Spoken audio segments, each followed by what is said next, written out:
Chapter 1. Ha! Ha! A tall, muscular man in a singlet suddenly got up from the bed, sweating profusely. He was panting heavily, and his eyes were filled with confusion. Who am I? Where am I? Am I really me? These questions kept flashing in his mind, as if the man was thinking about the most profound philosophical questions in the world. I'm Leon. That's right. I should have been killed by lightning when I jumped off the cliff. But why am I still alive? And who is this young E? Gradually, his eyes regained their clarity and sharpness. The memories that filled his mind just now almost made Leon, whose soul had transmigrated, explode. For a moment, he almost lost himself. However, after going through this terrifying period of fusion, Leon gradually understood the past of his predecessor and the general idea of this world. That's right, he had indeed transmigrated. When he was struck by lightning, his soul entered an extra-dimensional space. After an unknown period of time, he broke through the air again and fused with this man. Yes. Fusion. The other party's soul did not dissipate, but completely fused with Leon. It even made Leon think that he was this man, but he had only accepted Leon's memory. But in the competition between the two soul imprints, the more determined Leon had the upper hand. The predecessor was scattered and blended into Leon's soul. Of course, Leon was not reborn, because this world was different from the Earth that Leon used to be on. After going through Yang Yi's memory, Leon found many differences. For example, this planet was called Blue Planet and not Earth. For example, although China's history still had the Tang, Song, Yuan, Ming, and Qing dynasties, but the way the dynasties changed was different. For example, in the past 200 years, China still had a humiliating history of the fall of the country and a slow recovery, but the corresponding historical figures had disappeared. Similarly, those familiar songs, movies, and so on had disappeared without a trace. The development of history was very similar, but the content was very different.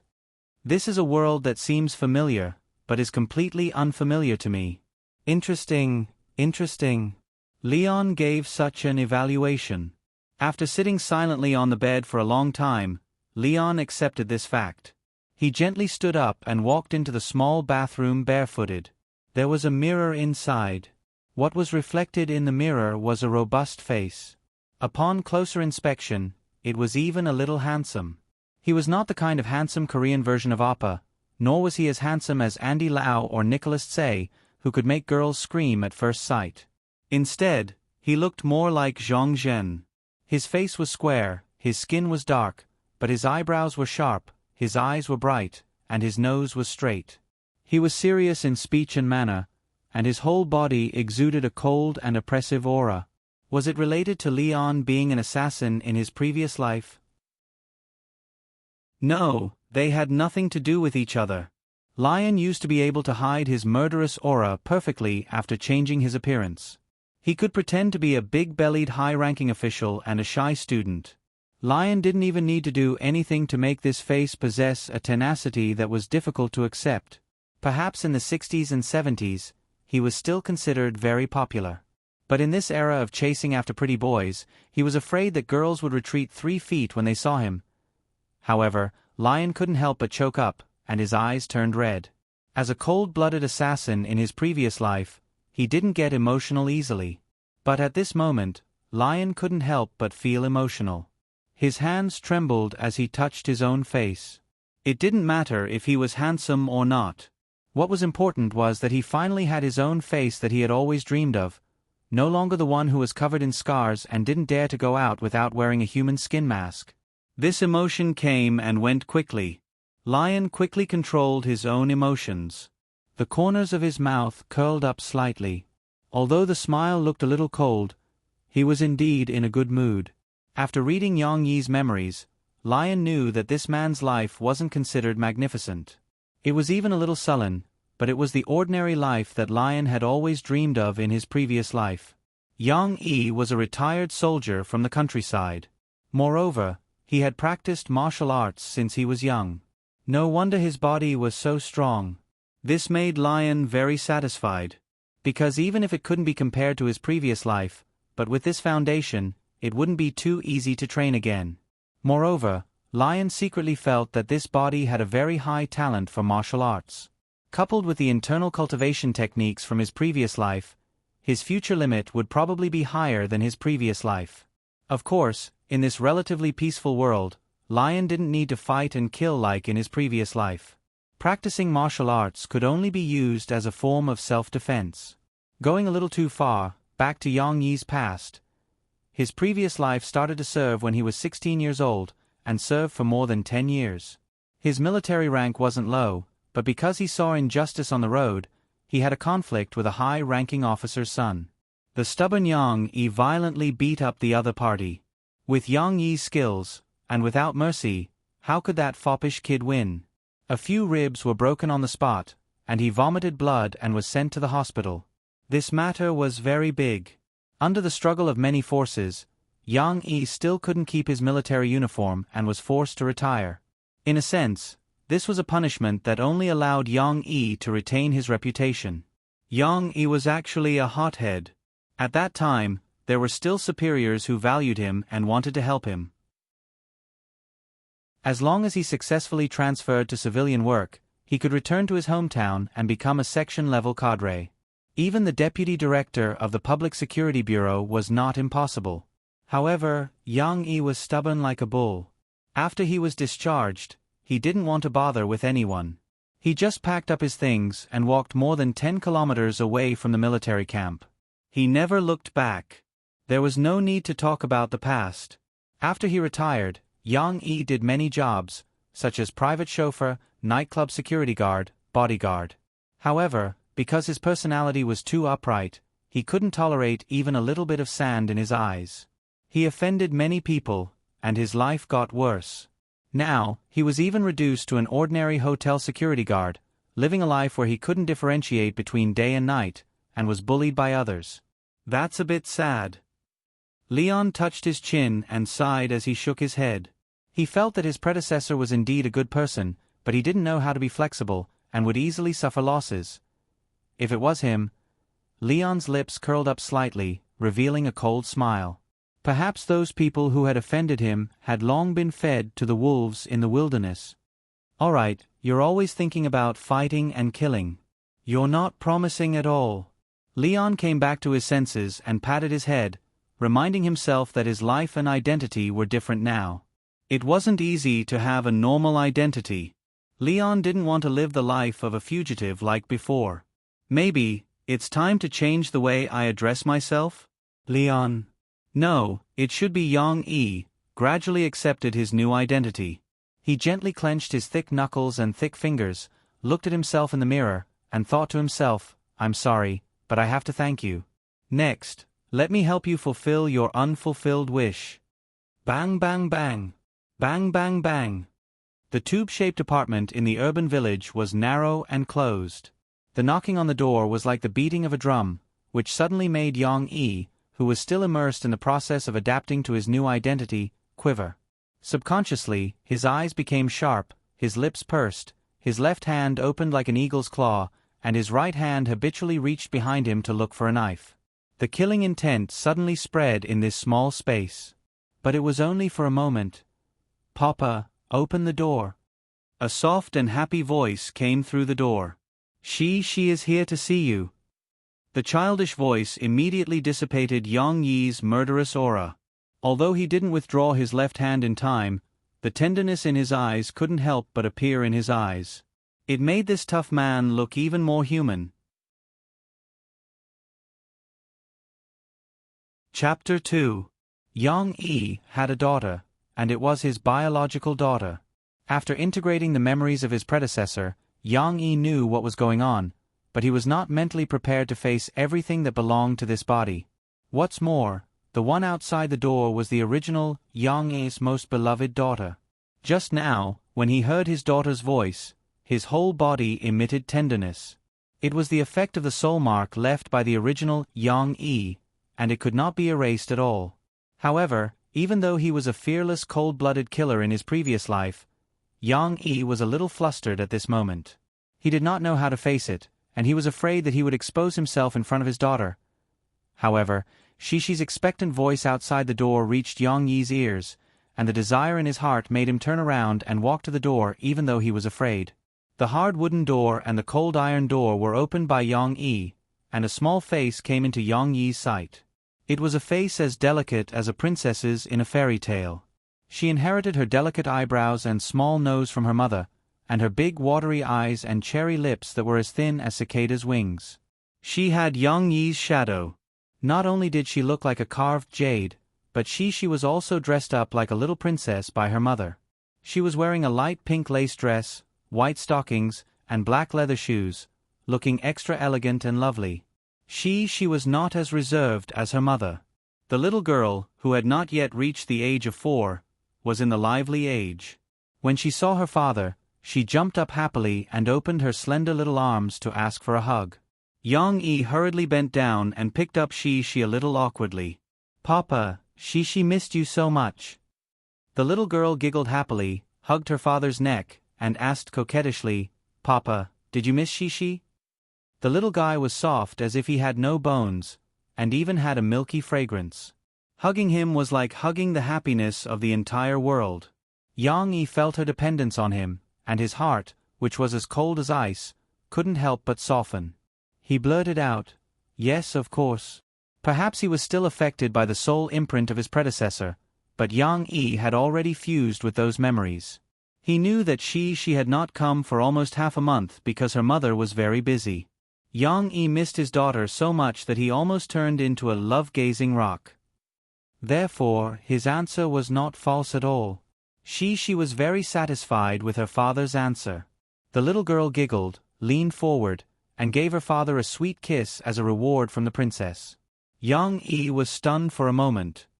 He lowered his head and looked at the little girl with bright eyes in his arms. He couldn't help but feel proud in his heart. "This is my daughter, Yang Yi." Whether it was the soul imprint of the original Yang Yi or not, the more Yang Yi looked at her, the more he liked her. The tenderness in his eyes completely covered the vigilance that had never disappeared in his previous life.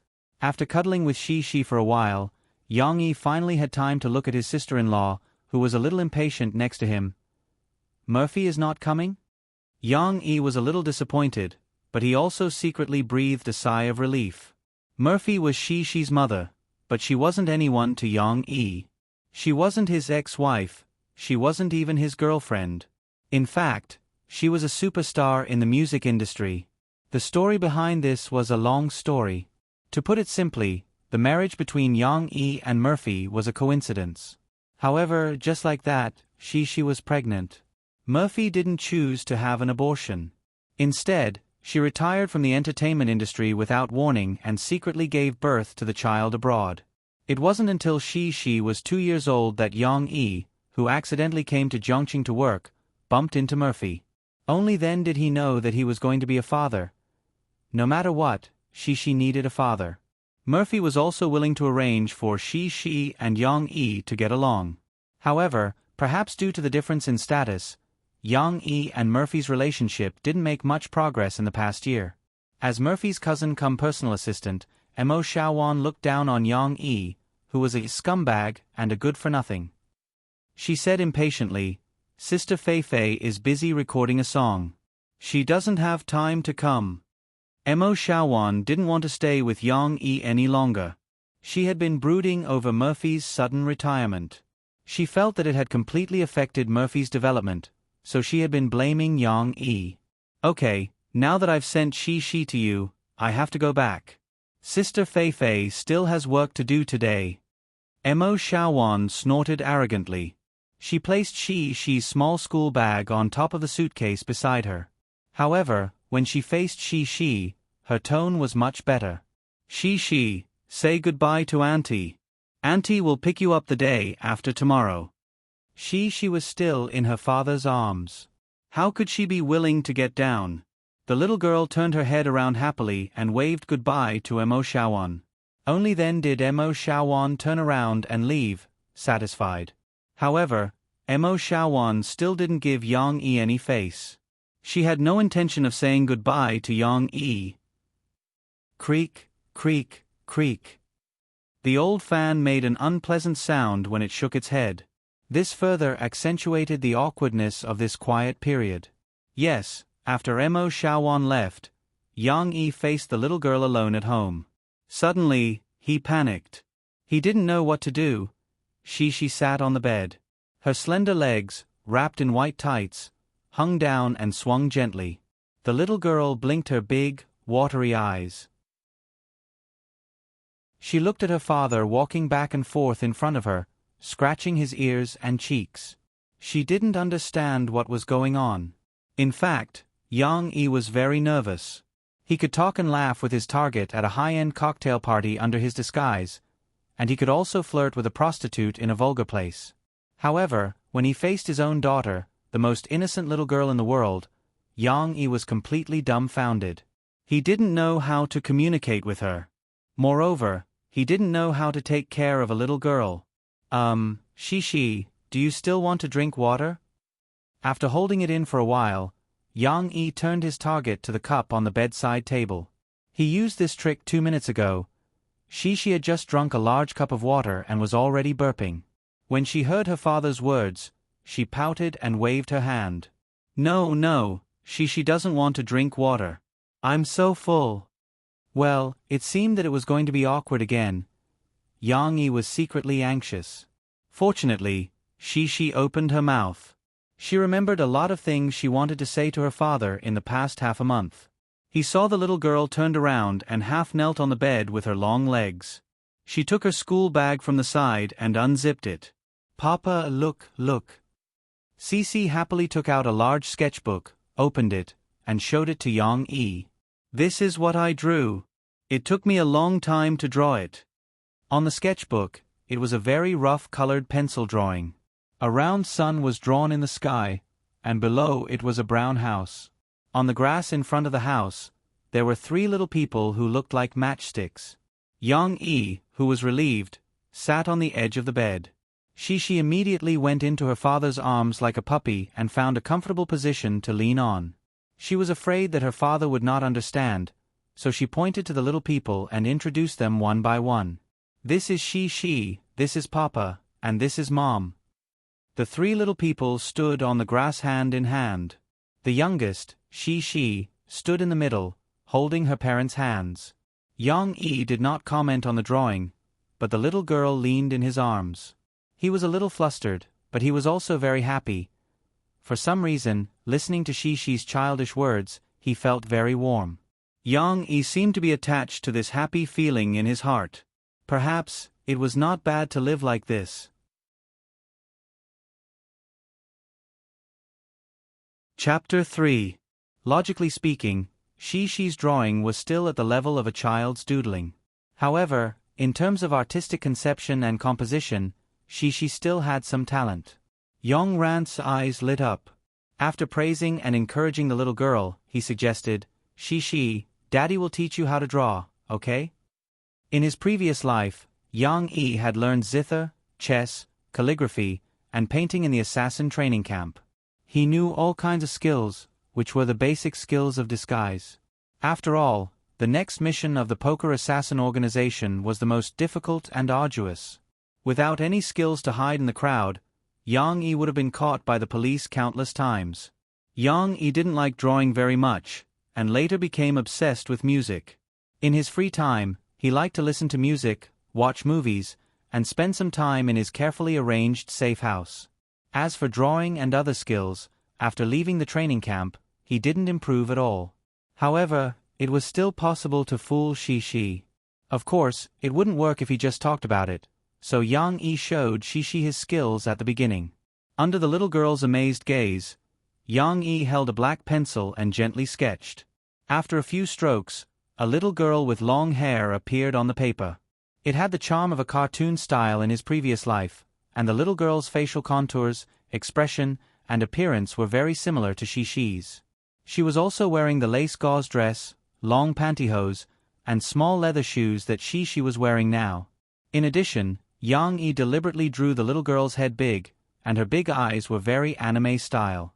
Her hair that reached the ground was like a waterfall falling down, and she was very cute. Shi liked it so much that she couldn't take her eyes off it. She opened her small mouth and exclaimed in admiration, "Wow, Papa is so awesome." Hearing his daughter's praise, Yang Yi felt a sense of accomplishment in his heart. It was simply bursting. Even though Yang Yi had been careful not to speak too much for fear of exposing himself, he couldn't help but ask, Shi, can you tell who Dad is drawing?" Yang Yi used to be a soldier, so his voice was loud and clear. But when he was talking to his daughter, he was so gentle that he didn't seem like a tough guy at all. Not to mention Leon, who had always been cold and aloof in his previous life. Even he himself wouldn't dare to believe it. I know. It's Shi. She was bashful. She pointed at herself happily, but she also felt embarrassed. She giggled and threw herself into her father's arms, only revealing half of her bright eyes. For almost the entire afternoon, Yang Yi was teaching Shi how to sketch. He also personally helped the little fellow fill in some of her simple paintings. Shi was having a great time. Her bell-like laughter rang out one after another. Little did she know that her father was actually happier than she was. Because Yang Yi was worried that he would expose himself, it didn't happen. Perhaps she would feel that the father in front of her was no longer the clumsy and dull father she used to know. But she was still young and didn't have so many suspicions. The little fellow firmly believed in her own eyes. Her father was her father.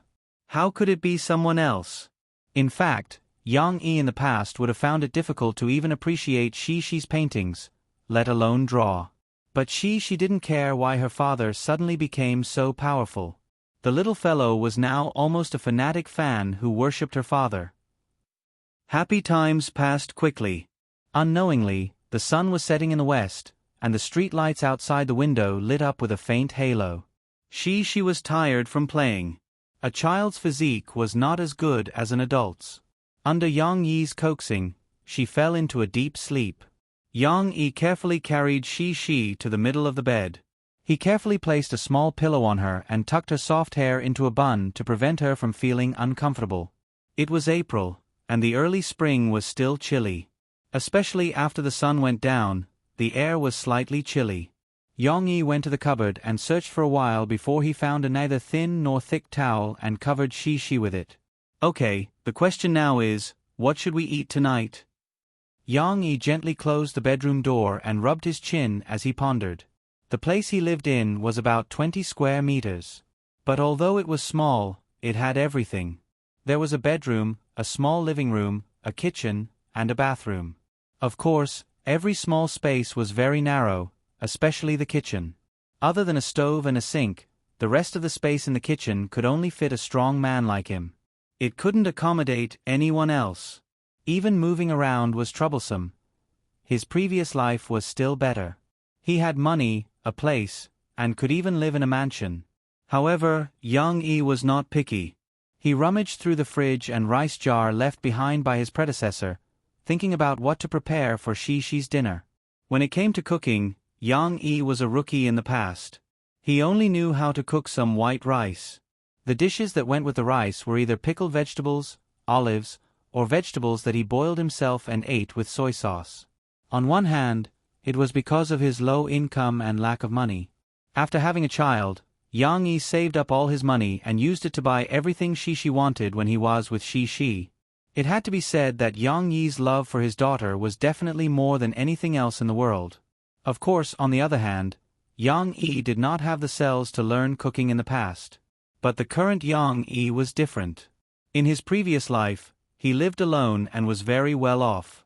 When it came to food, he would definitely not treat himself badly. Even if he personally cooked, whether it was Chinese food or Western food, he would be able to take it out. Of course, in his previous life, he could only admire himself.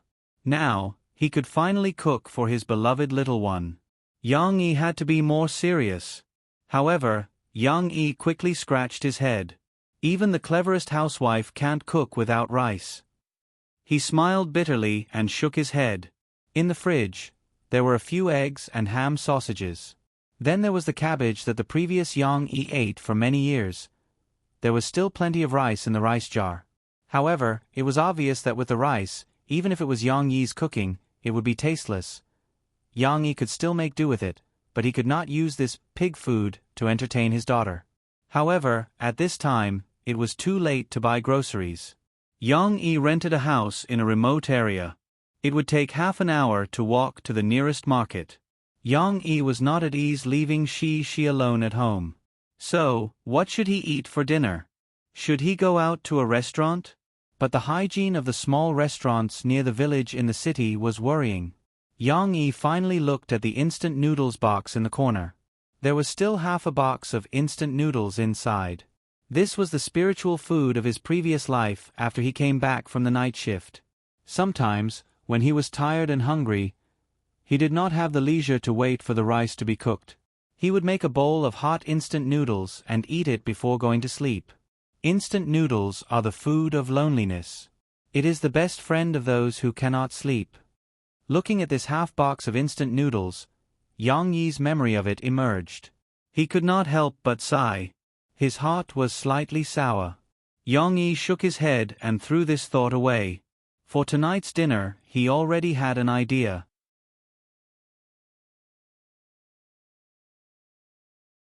Chapter 4. The houses in the urban village not only had poor sound insulation, but also had poor ventilation. As Yang Yi was busy in the kitchen, a strong aroma bypassed the thin door and slipped into the bedroom. The little girl on the bed was like a quiet, sleeping beauty. Her delicate face was set off by a few naughty hair, which made her look delicate and delicate. Perhaps it was the aroma of the aroma. The little girl's pink nose flapped slightly, and a little greedily stuck out her small tongue to lick her mouth. In the kitchen, Yang Yi was busy around a small iron pot that was simmering slowly. The water and boiled instant noodles were rolling with a strong aroma, which was the mixed aroma of seasoning packets and sesame oil. Yang Yi threw away the oil packets of the instant noodles. He didn't trust the oil. Now, Yang Yi pulled out the finely cut ham sausage and evenly mixed it with long chopsticks. The taste of the ham sausage blended with the boiling soup, which seemed to be more fragrant. At this time, Yang Yi's ears moved. He heard a rustling sound and then the sound of the bedroom door being opened. He poked his head out to take a look. The little fellow was still rubbing his sleepy eyes and walking out in a daze with bare feet. "Papa, Papa." Shi, who had just woken up, said in a soft voice, with a sense of insecurity and anxiety. "Papa is here." Yang Yi hurried over and picked up the little girl. In her father's arms, Shi was relieved of a burden, and her sleepy spirit gradually woke up. She put her arms around her father's neck and said with a pout, "Papa, Shi is hungry. It will be ready soon. Papa is making dinner for you." Yang Yi helped Shi fix her hair and comforted her with a smile. Of course, the noodles were not ready yet. Yang Yi helped Shi put on her slippers and went back to the kitchen. Under Shi's curious gaze, Yang Yi couldn't help but show off his skills. He threw the washed egg high into the air, causing Shi to exclaim in surprise. Then, Yang Yi held the kitchen knife in his right hand and went up to meet the egg. At a distance that was hard to see with the naked eye, Yang Yi made a movement to dissipate the force, and the egg landed steadily on the back of the knife without a single crack. Before she could react, Yang Yi had already flicked his right hand, channeled his strength into the back of the knife, and tossed the egg up again. His movements were extremely fast, and the tip of the knife flipped over, cutting right into the eggshell and firmly embedding the egg inside. "Wow!" She cried out in surprise. The little fellow's mouth was so wide open that an egg could be stuffed inside. She subconsciously covered her mouth with her small hands in a ladle-like manner. Yang Yi smiled. In fact, he had never practiced these tricks before. He had only watched videos on the internet before. However, with his skill in controlling the knife like a god, it was not too difficult for him to do it on the spot. However, Yang Yi felt a sense of accomplishment to be able to make his daughter so happy. The egg white flowed down along the knife, and slowly spread on the instant noodles under Yang Yi's shaking. Then, with a gentle shake, the gap in the eggshell cracked a little, and the egg yolk fell down, spreading evenly in the frame of the egg white. The little one couldn't see, so she could only stand on her tiptoes and curiously poke her little head out. The next step was not so complicated. Yang Yi casually cracked 3 eggs on the side as decorations, then turned off the gas stove and covered the lid. The eggs below were overcooked, so they didn't taste good. The remaining heat of the pot and the temperature of the steaming water were just enough to make them medium well. It's a pity that there are no green onions. Otherwise, it could be used as a plate decoration, Yang Yi thought to himself. Well, wait for Daddy to cook some cabbage, then we can have dinner. Yang Yi smiled. He carried the pot of instant noodles to the tea table in the living room and told the little one not to burn herself. Cece was so greedy that she kept swallowing her saliva as she followed behind her father. There was cabbage in the refrigerator. Yang Yi didn't waste it just now. He had already picked it up, washed it, and put it aside. Now, he took another pot of hot water, quickly boiled it, drained the water, and put it on a plate. Then, Yang Yi heated the oil in the iron pot, poured in the chopped garlic and soy sauce, and made a sauce that could make people's mouths water. While the oil was boiling, he poured it on the boiled cabbage, making a sizzling sound. Suddenly, the rich aroma of vegetables and oil filled the whole house. It smells good, it smells good. She wants to eat it. The little one's stomach growled, and she couldn't wait to jump up and down. She was quite sensible. She took the initiative to help her father carry the washed dishes and chopsticks, and then she took out a small stool exclusive for Shi and sat on it obediently, waiting for dinner. In fact, Yang Yi's movements were quite fast. The instant noodles were not stuffy for too long. He lifted the lid, and the instant noodles in the pot were just soft without losing their chewiness. However, Shi's attention was attracted by the heart-shaped egg in the middle. Yang Yi's dazzling skills just made the egg spread out in the shape of a heart. The golden yolk was inlaid in the middle of the white egg, as if it was a work of art. In fact, Yang Yi felt that the other 3 eggs he had cracked were more delicious. This heart-shaped egg might not be as tender as the other 3. After all, it was spread out and boiled for a long time. She saw her father put an egg in her bowl, and the little one immediately refused. She pouted her pink little mouth and said, "I want that, I want that." It seemed that even for children, it was an era where appearance was important. Yang Yi smiled slightly.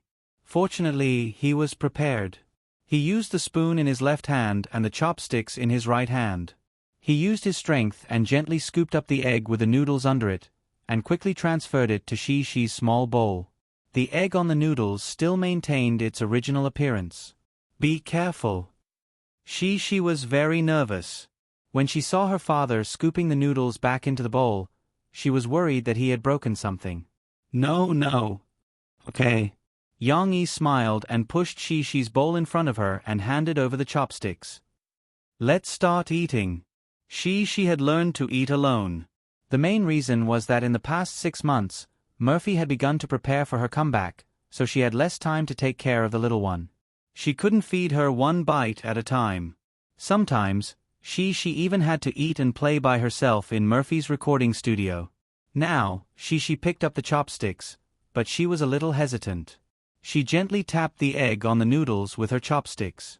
Smelling the aroma, she was drooling but reluctant to eat it. The little fellow raised her head and looked at her father hesitantly. "Papa, let's not eat it, okay? It's so cute." Yang Yi laughed. He picked up the egg at the bottom of the bowl and said with a smile, "Try this first." She, who had been hungry for a long time, couldn't help but pick up the egg with difficulty and take a gentle bite. Sizzle. The half-solidified and half-liquid egg yolk overflowed from the corner of Shi's mouth and dripped on her clothes. It was the first time that the little fellow had eaten it, so she was a little scared. Yang Yi took out a tissue and wiped the clothes on the little fellow's chest. He was very nervous, thinking that she would not be used to it. However, soon Shi's eyes lit up and she greedily licked the corner of her mouth with her small tongue. It was delicious. This kind of medium-rare egg was the most fragrant and delicious.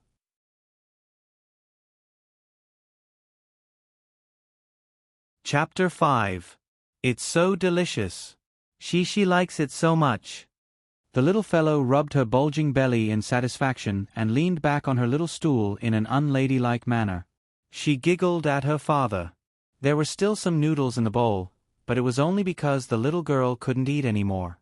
Whether it was the fragrant and smooth eggs, the fragrant instant noodles, or the fresh and juicy cabbage, she liked them all very much. She ate 10% more than before. Tomorrow Dad will go shopping and make more delicious food for you. Yang Yi smiled. He looked very calm, but in fact, he was very proud. In the past, when he was cooking alone, he could only admire himself. Now, with his daughter's praise, he felt a sense of accomplishment. It was rare for him to have such a good appetite, so Yang Yi poured the noodles left by Shi into his bowl and ate them up. Although Yang Yi decided to take Shi to the amusement park tomorrow, which was Shi's wish, how to pass the time tonight? Should he continue to sit awkwardly face to face with Shi? In the urban village, Yang Yi didn't live near a place for children to play. Yang Yi, who didn't have any good ideas, pondered for a long time before he came up with an idea. Shi, Dad will tell you a story, okay? Yang Yi said while holding a towel and wiping the little girl's hair, who had just taken a bath. After taking a bath, Shi became a quiet and lovely little girl again. She sat obediently and let her father comb her hair. The little girl indeed inherited Murphy's genes. She was a little beauty since she was a child, and her soft long hair was very delicate. Although she only came to her father's place to play for 2 days, her meticulous mother, Murphy, prepared a large suitcase of clothes for her, including several sets of pajamas. Now she was wearing a set of pink bunny pajamas, which was chosen by she herself. It was said to be her favorite cartoon character. This also gave Yang Yi an inspiration. Dad can tell stories? The little girl couldn't believe it, because her father had never read bedtime stories to she like her mother did in the past. However, there were stories to listen to. She didn't think too much about it. She nodded excitedly and said happily, yes, she loves to listen to stories. What story should he tell? In his previous life, Yang Yi had been fighting in the assassin training camp since he was young. Not to mention fairy tales, he didn't even have a childhood. Therefore, he knew that there were fairy tales like Hans Christian Andersen and Grimm's fairy tales, but he had never read a single page of them. Therefore, Yang Yi could only target some of the movies that he had watched before. Fortunately, at least when some of the animated movies became popular, as a movie lover, he did not miss them. Cough, cough. Yang Yi cleared his throat and began to tell the story a little nervously. A long time ago, in a beautiful kingdom surrounded by the sea, there lived 2 lovely, beautiful little princesses. She was immediately brought into the scene by her father's description. Yang Yi's memory had always been very good. As long as he had seen the movie, he could remember the details clearly. He said, the elder sister was called Elsa, and the younger sister was called Anna. Anna was very lively, and she liked to play with her elder sister. That's right, the story Yang Yi was going to tell was the animated movie that was popular all over the world, Frozen. She blinked her big eyes and asked curiously, Dad, why do their names sound like Americans? The United States of this world was like the United States of Yang Yi's previous life. It was located in North America and was also one of the most powerful countries in the world. She was born in the United States, but her citizenship was not transferred to the United States. Murphy left she in China. Yang Yi smiled and said, they are not Americans, but they are indeed foreigners. The story was interrupted by the little girl, and Yang Yi continued. The following plot was not only moving with the scenery. Yang Yi's voice was very gentle, and one could not feel that he was actually a tall and strong man at all. Actually, the elder sister, Elsa, has the magic ability to create snow since she was young. It's like a lot of snowflakes floating down with a wave of her arm. Shi's eyes followed the movement of her father's arm. She seemed to really see the snowflakes dancing in the air. Her little face was very sincere and envious. Magic, it's so powerful. But it's not a good thing. Yang Yi continued, one night, Anna couldn't sleep, so she came to wake her elder sister up and said that she wanted to see a snowman. Snowmen could be made? She knew what a snowman was. Her big eyes lit up immediately, just like the cute little sister Anna in the movie. Yang Yi described to she the scene where Elsa took her younger sister to play in the snow in a big palace. With a magic spell, snowflakes would appear all over the sky, and a thick layer of snow would be created to build a snowman. Then, they would take the snow baby to ice skate. Every scene was very dreamy and fascinating. Yang Yi, who was not an assassin in his previous life, was actually a literary youth. He was very good at describing. The story he told was no different from watching a movie. She felt as if she could see the scenes. Of course, the little girl still said with some envy, She hasn't played in the snow yet. Mom didn't even let her. That's because playing in the snow is dangerous. Especially for Anna, who is about the same age as you. Yang Yi said gently as he gently tapped She's little head. The story was progressing slowly. When she heard that Anna was injured and unconscious, the little girl immediately grabbed her father's hand nervously. Her delicate little hand was sweating because of nervousness. Fortunately, Grandpa Goblin Dr. Pelby saved Anna. Unfortunately, Anna's memory of Elsa's magic was wiped clean. She did not understand this plot. Her big eyes blinked, and she was a little confused. However, Yang Yi then used a low voice to tell the story after Anna woke up. The king wanted Elsa to stop thinking and using these magic spells, so he dismissed many staff in the castle. He also separated Elsa and Anna so that they could not have any contact. It happened almost overnight. Anna didn't know what had happened at all. Her dearest sister, Elsa, locked herself in her room and stopped playing with her. Even if she sang outside the door, Elsa, who was traumatized, ignored her in order to protect her younger sister. That's right. Unknowingly, She's big eyes were filled with tears. She seemed to feel Anna's loneliness. Because of Murphy's special identity, she could not play with other children. What should we do? What should we do, Dad? Quickly help Anna. Help Sister Elsa. The little girl's soft heart was touched. She grabbed her father's hand and said in a choked voice. Yang Yi quickly sat down and hugged the little girl in his arms. He patted her little head and coaxed, "Don't worry, there's more to come." The night was still very long. Yang Yi was ready to tell a long story until she fell asleep.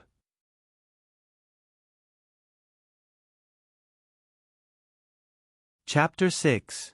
I don't want to, I don't want to. She's sobs were like the moonlight variation in the OTS song, The Legend of Qin, Full Moon Night, Until Dawn. It was full of sadness and stubbornness. Yang Yi stood awkwardly by the bed and scratched his head. The little girl wasn't crying because of the story of Frozen that her father told her last night. The story had a perfect ending. It was just that she didn't want to go to sleep because she wanted to hear the story. After listening to it, she was so excited that she wriggled around in bed until midnight. Therefore, she couldn't get up in the morning. Yang Yi saw that he couldn't wake her up, so he let her sleep until late in the morning. Well, she was even more unwilling now. I want to play all day. She had just woken up. Her morning grumpiness mixed with her obsession to play in the amusement park turned into an indescribable grievance. She could only cry. Yang Yi was really dumbfounded. Why was she crying? Whether in his previous life or this life, Yang Yi was a man of steel who didn't cry easily. He really couldn't understand why she was crying. Was it because she didn't have enough time to play in the amusement park? However, Yang Yi explained that he couldn't wake she up, so he let she continue to sleep. However, she didn't listen. She was immersed in her own grievance and cried miserably. Women are so difficult to understand. Yang Yi muttered in his heart. No, girls are even harder to understand. His previous life was better. Women's problems weren't problems that could be solved with money.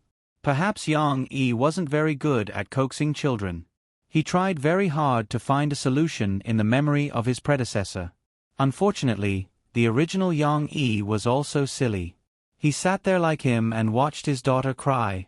In the end, he was reprimanded by Murphy. Yang Yi still tried very hard to coax his daughter. He squatted down by the bed. Because he was too tall, half of his knee was on the ground. In this way, he could see she at the same level as her. Don't cry. Dad promised you today that we can play as long as you want. Okay. Yang Yi coaxed softly. It seemed that the effect wasn't obvious. She was still sobbing slowly. However, she didn't cry that much. She seemed to be getting better. The little girl let go of her hands that were rubbing her eyes and looked at her father with tears in her eyes. Her tear-stained face was very pitiful. She stretched out her little arms, sobbing, and said softly, "Hug." How could Yang Yi not agree? He hurriedly took the little fellow into his arms, stood up, and paced back and forth to coax him. Although the little girl's dad, her teat. After she was picked up by her dad, she immediately hugged her dad's neck tightly. Then she sobbed on her dad's chest. She was still sobbing. She had stopped crying. It was just that she was still sobbing. Okay. Don't cry. It's all Dad's fault. Yang Yi's steel-like heart was almost melted by his daughter's crying. He gently patted Shi's back and said softly. Hearing the sobbing sound on his left chest gradually stop, Yang Yi knew that he had finally coaxed her. It wasn't easy. Yang Yi, who was good at learning, thought quickly, could it be that it's not important what I coax, but how I coax her? Yang Yi remembered reading an article before. It said that a woman didn't need you to find a solution for her. Most of the time, she just needed a hug that she could rely on. At that time, Killer Leon, who didn't know what love was, scoffed at it. Now, it seemed that the analysis of the article was very reasonable. Yang Yi felt that his parenting experience bar had increased by a lot. Jiangqing, an ancient city in the south of Jiangsu and Zhejiang, had been named one of the world's top 100 livable cities by foreign publications. This honor was not only due to its geographical environment and long history, but also because of the huge investment in municipal projects, the renovation of historical sites, the maintenance of natural scenic spots, and the planning of urban greening. Jiangqing's investment could be said to be unmatched by any other major city in the country. Out of the village, the straight Jiangnan North Road was full of leaves and fragrant camphor trees. At a glance, it was full of greenery. On the sidewalk, there were even more flowers. White lush orchids and purple irises complemented each other, forming a beautiful spring scenery in Jiangqing. Of course, the most beautiful one was Shi, who was singing and dancing happily in front of the flowers. The little girl was wearing a beautiful flower-like dress, like a flower fairy. She ran in front of them, skipping and singing the song that her father had taught her when he was telling her a story yesterday.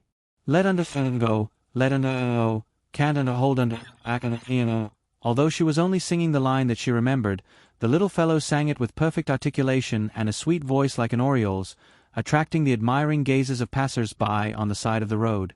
Murphy had lived abroad with her parents when she was young. In addition, in order to avoid the pursuit of the media, she had stayed in the United States for nearly 2 years after giving birth to Shi.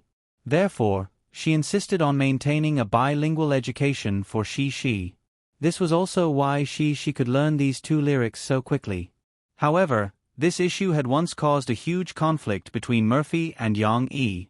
In the past, Yang Yi was an out-and-out patriot, and even a little angry. He felt that China's culture was broad and profound. She didn't even learn the things of her ancestors, and even spoke a foreign language that he didn't understand. This kind of education was something that Yang Yi hated deeply. Murphy wanted to explain to Yang Yi, but later found that this guy couldn't communicate at all. The rift between them was left on the first day of their reunion. Of course, the current Yang Yi didn't have that stubborn problem at all. In his previous life, he was proficient in 8 languages. Now, teaching Shi to sing English songs didn't have any burden at all.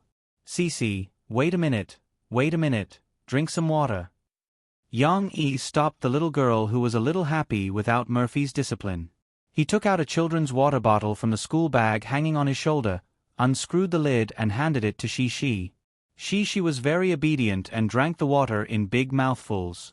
Yang Yi squatted down, took out a small towel, and wiped the sweat on Shi's face. In his slightly cold eyes, Shi's pretty face was reflected.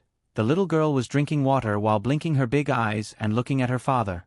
This scene was actually so heartwarming. There's no need to walk, we can take a taxi there. The bus stop was still a long way away. Yang Yi silently counted the money in his pocket and said to Shi. Today, he took out all the money that Yang Yi used to live frugally and stuffed in his shoebox. Although it wasn't easy for the predecessor to save money, Yang Yi didn't have the habit of saving money. Money was to be spent. If he ran out of money, couldn't he just earn it back?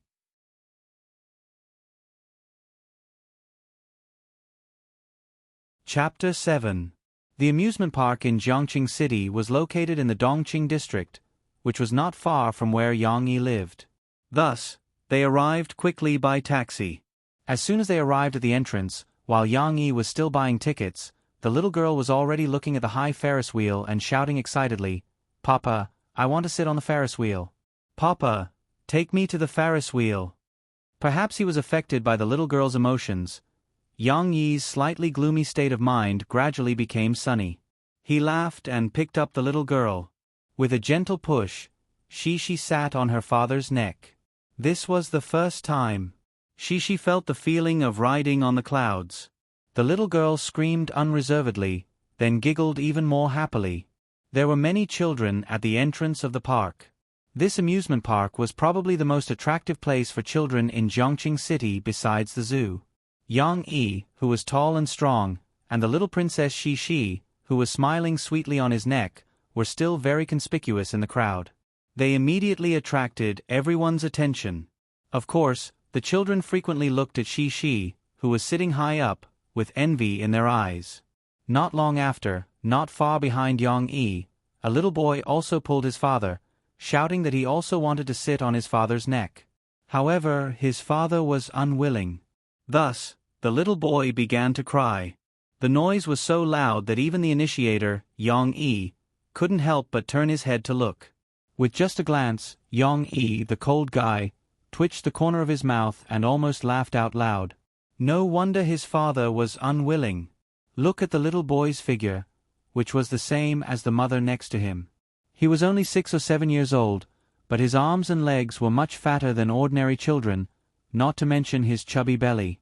His father, who was standing awkwardly at a loss, was as thin as a stick.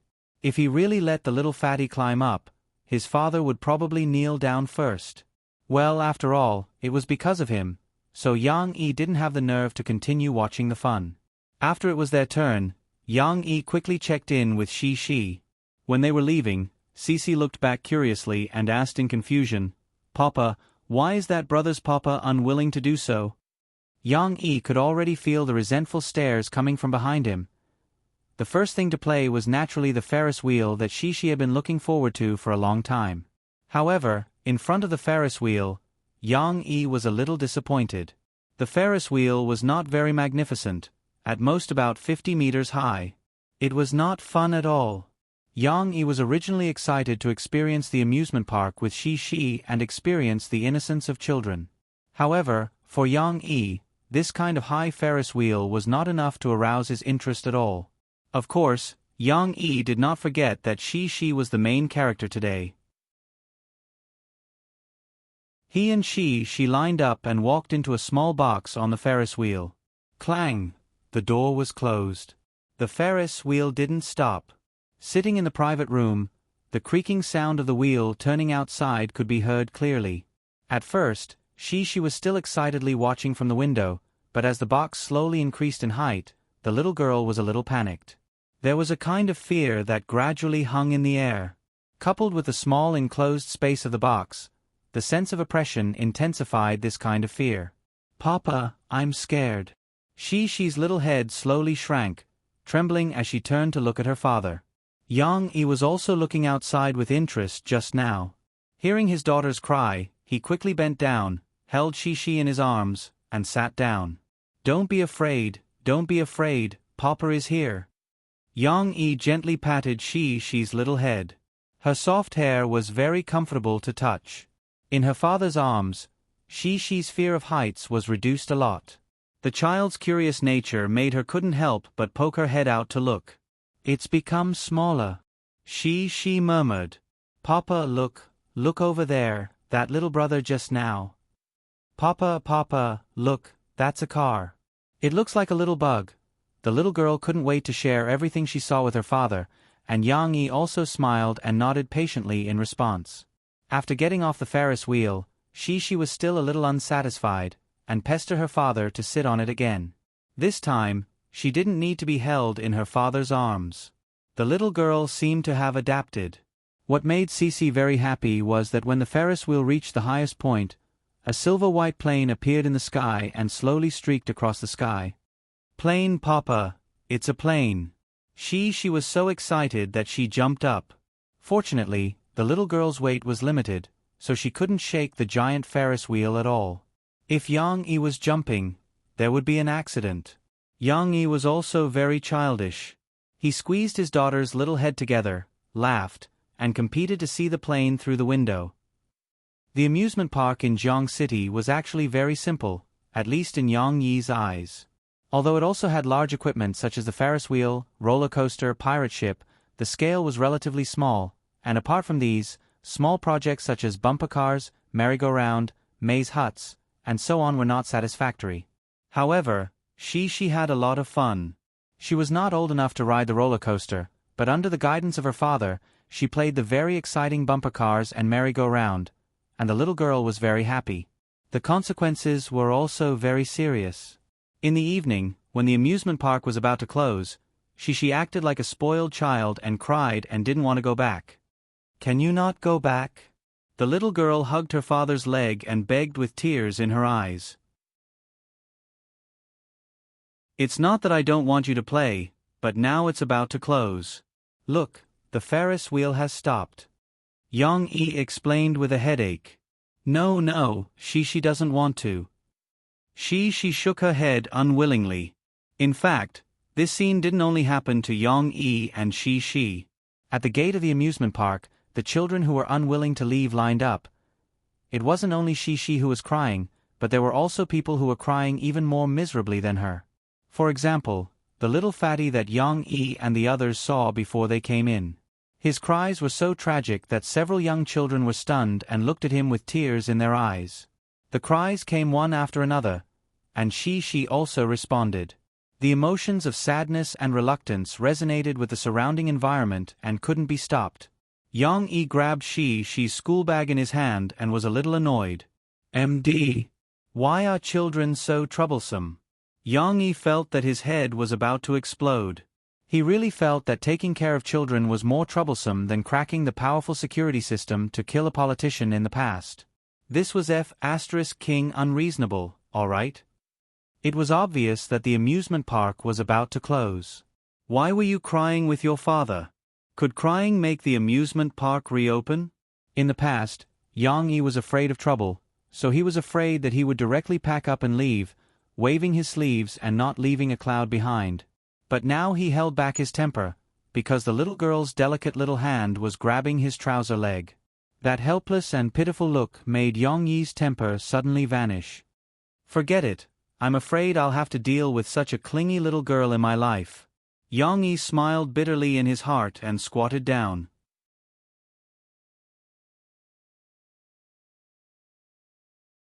Chapter 8. What does a real amusement park look like? Now, let me tell you about it. In the private room of a small restaurant, Cece was sitting on a high child seat. Her two small hands were grabbing the white chicken leg that her father had given her. She was gnawing on it with all her might. She even blinked her long eyelashes and looked at her father with her bright eyes as she listened to him attentively. Previously, she had cried and refused to leave the amusement park, but Yang Yi finally found a way to coax the little girl out. He drew a picture for she. "Do you want to know what the best amusement park in the world looks like?" So, she was brought out of the amusement park by her father with a strong sense of curiosity. It was already evening. Yang Yi found a small restaurant outside called Cantonese Cuisine King's Mansion. While eating dinner with she, he described the so-called best amusement park. That amusement park should be as big as a small town. Yang Yi saw that she found it difficult to understand the concept of a small town. He changed his words and said, "What if I bring she in to play for 2 days and 2 nights and we can't finish all the attractions?" She's eyes lit up. 2 days and 2 nights. How fun would that be? Yang Yi continued, this shouldn't be called an amusement park. It should be called an amusement park, or even a big holiday resort. It has many theme parks that are as fun as amusement parks and many types of theme hotels. Yes, what Yang Yi wanted to introduce was the world-famous Disneyland in his previous life. Of course, he had no interest in Disneyland before, but when he was doing a task, he followed the target and sneaked in, so he had a certain understanding of it. For example, the theme park of Frozen. In this park, she can see many scenes from the story that I told you yesterday. She put down the chicken leg in her hand and pouted her oily little mouth. She couldn't help but ask, will Sister Elsa be there too? Although Anna was also the main character in her father's stories, she preferred Elsa, who had magic and could make snowflakes fill the sky. Of course. Yang Yi smiled and said, Aisha is in her ice castle. Wow. Ice snow castle. Cece's big eyes were overflowing with light, full of longing. Yang Yi continued, the Frozen theme park is just one of them. There are many other interesting theme parks, such as Two Big Round Ears, the smart and cute Mickey Mouse, the good-tempered Donald Duck in a sailor suit, and so on. There are many cartoon characters combined to form all kinds of theme parks. Although she had never heard of this before, the little girl was somewhat confused and felt that it was awesome. Her face was full of envy. There's also a small train that runs through the park, humming. You can see a lot of interesting scenes. Yang Yi smiled. Some parks have the sea, ships, and pirates. Some parks have mountains, active volcanoes that can spew fire. The little girl was completely interested in her father. She was so excited that she twisted her little butt and couldn't sit still. Papa, take she to play, okay? The little girl said coquettishly. Okay. Wait. This. Yang Yi suddenly realized that he seemed to have dug a hole for himself by describing Disneyland to she. In this life, the original Yang Yi had traveled extensively after retiring. He had stayed in many big cities. However, in his memory, there was no amusement park as large and as interesting as Disneyland. The largest amusement park in the country was in Harbor City, but it was just an upgraded and luxurious version of the amusement park in Jiang City. The attractions were almost the same. This is just Papa's idea. There is no such amusement park in the world now. Yang Yi confessed to she honestly. The excited little girl was stunned. After a while, a disappointed expression appeared on she's little face. The little girl pursed her lips. Although she didn't cry, her mood suddenly became low. Yang Yi looked very sad. She's disappointed look made him feel depressed. He didn't know why, but he didn't want she to be disappointed in him, no matter what. Papa should be his daughter's hope and Santa Claus. He should satisfy everything she wanted. How could he let his daughter down? Yang Yi couldn't help but reach out and hold she in his arms. He patted her back gently. The oil on the little girl's claws was smeared on his clothes. Yang Yi was actually a little uncomfortable. He was a Virgo in his previous life, and he had the last stage of obsessive-compulsive disorder. But for she, he resisted his inner entanglement. Not only did he tolerate the little girl making a mess in the house, but he also waited until she fell asleep to clean up. Now, he even allowed the little girl to dirty his clothes. There was no other way.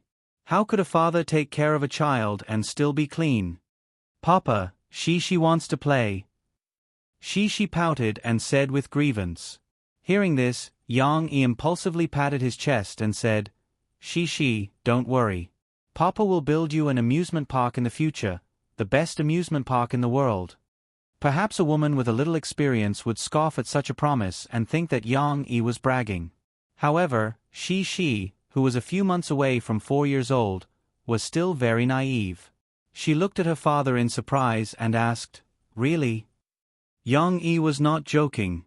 He nodded seriously and said, Really, Papa must build an amusement park for she. Is there a park for Sister Aisha? She looked at her father's eyes and asked a little nervously. Of course. Yang Yi smiled and said, She has everything that she likes. The little girl's cloudy mood suddenly turned sunny. Her watery eyes curved into crescent moons as she smiled happily. Papa, pinky promise. She stretched out her little finger and said sweetly, "You can't lie." Yang Yi could not help but laugh. He stretched out his right little finger with great interest and hooked it with his daughter's slender little finger. "Pinky promise, don't change your mind for 100 years." She said very sincerely. Yang Yi smiled faintly.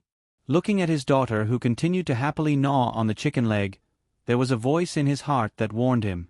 "Don't forget. In the future, you have to build an amusement park for Shi. A Disney-level park." This was a promise for his daughter. It must be completed. Then again, it seemed that this goal was a bit difficult to achieve. How much money would it take to build a Disneyland from scratch?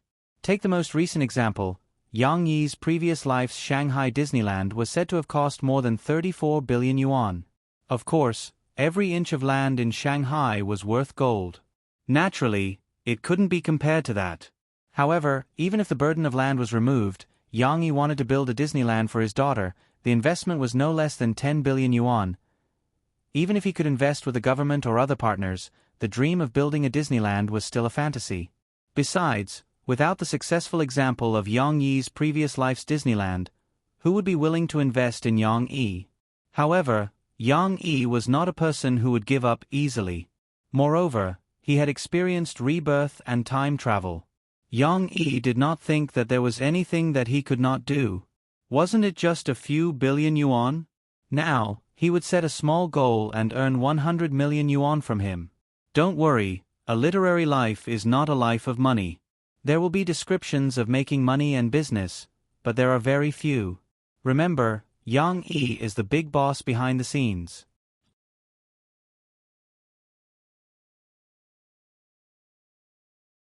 Chapter 9. Jiangqing was a large city, and it was divided into 5 districts and 8 counties. Among them, Wuhu District, where Yang Yi lived, was the LC District.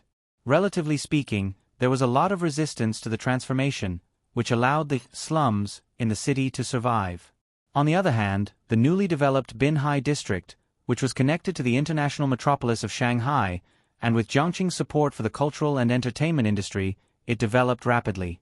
The housing prices there were almost twice as high as those in Wuhu District, and it became a veritable rich district in Jiangqing.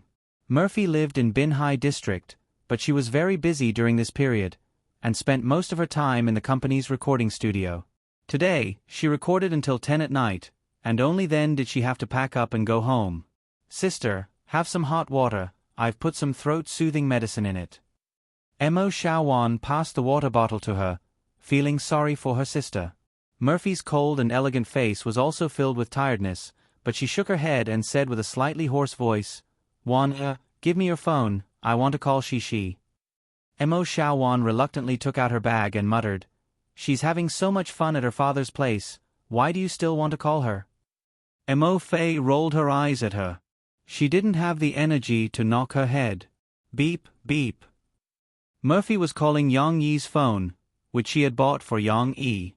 Thinking about it made her angry. That stubborn man still refused to accept it. Mo Xiaowan had been complaining about throwing pearls before swine, because the phone that Murphy had bought for Yang Yi was the best camera phone on the market. Mo Xiaowan couldn't even bear to buy one for herself. However, Yang Yi didn't use that phone much, and he left it at home when he went to work. Sometimes, she couldn't even reach him when she called. The phone rang for a while, and finally it was connected. Shi's clear and cheerful voice came from the phone, "Mom." Murphy breathed a sigh of relief, and a very gentle smile appeared on her face. This was rare. Murphy used to be called the Ice Queen, because her appearance was very cold, and her emotions were hidden in her heart. Even her fans thought that her smile was rare. Shi, why aren't you sleeping?" Murphy asked softly. "I just came back from the amusement park with Papa, and then Shi took a bath, and Papa is taking a bath."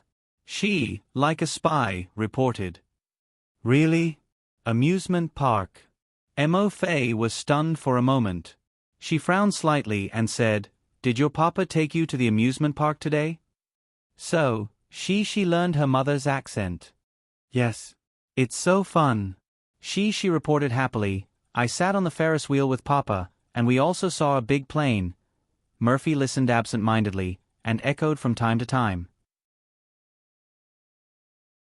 She didn't have any opinions about Yang Yi taking she to the amusement park, but she was entangled in a problem. Where did Yang Yi get the money? It should be known that the entrance ticket to the amusement park cost 200 yuan, and she's half ticket cost 300 yuan. Murphy didn't care about this small amount of money, but she didn't think that Yang Yi could take out so much money. Even if Yang Yi was rich, he wouldn't be so poor that he couldn't even afford a decent set of clothes. What was more funny was that Yang Yi was still very stubborn, and he was not willing to help Murphy even when she wanted to. Papa said that he will build a big amusement park for me. She couldn't wait to help her father claim credit from her mother. It's very, very big. Mo Xiaowan, who was waiting on the side, heard this sentence. She smiled disdainfully and muttered with a look of disdain, "He really knows how to coax children with flowery words." Murphy's thoughts were different from Mo Xiaojuan's. She still had a deep understanding of Yang Yi, and she didn't know why, but she felt that Yang Yi seemed to be a little different. However, Murphy couldn't tell what was different about him.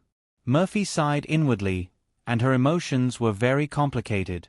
She shook her head and came back to her senses, and said to Shi, "Then, did Shi have fun with Papa today?" "Of course." She thought of something, pouted, and said unhappily, But Shi woke up too late today, and I haven't had enough fun yet."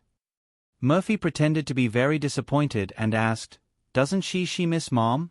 "Mama is unhappy." Cece giggled and said cutely, "I miss Mama too.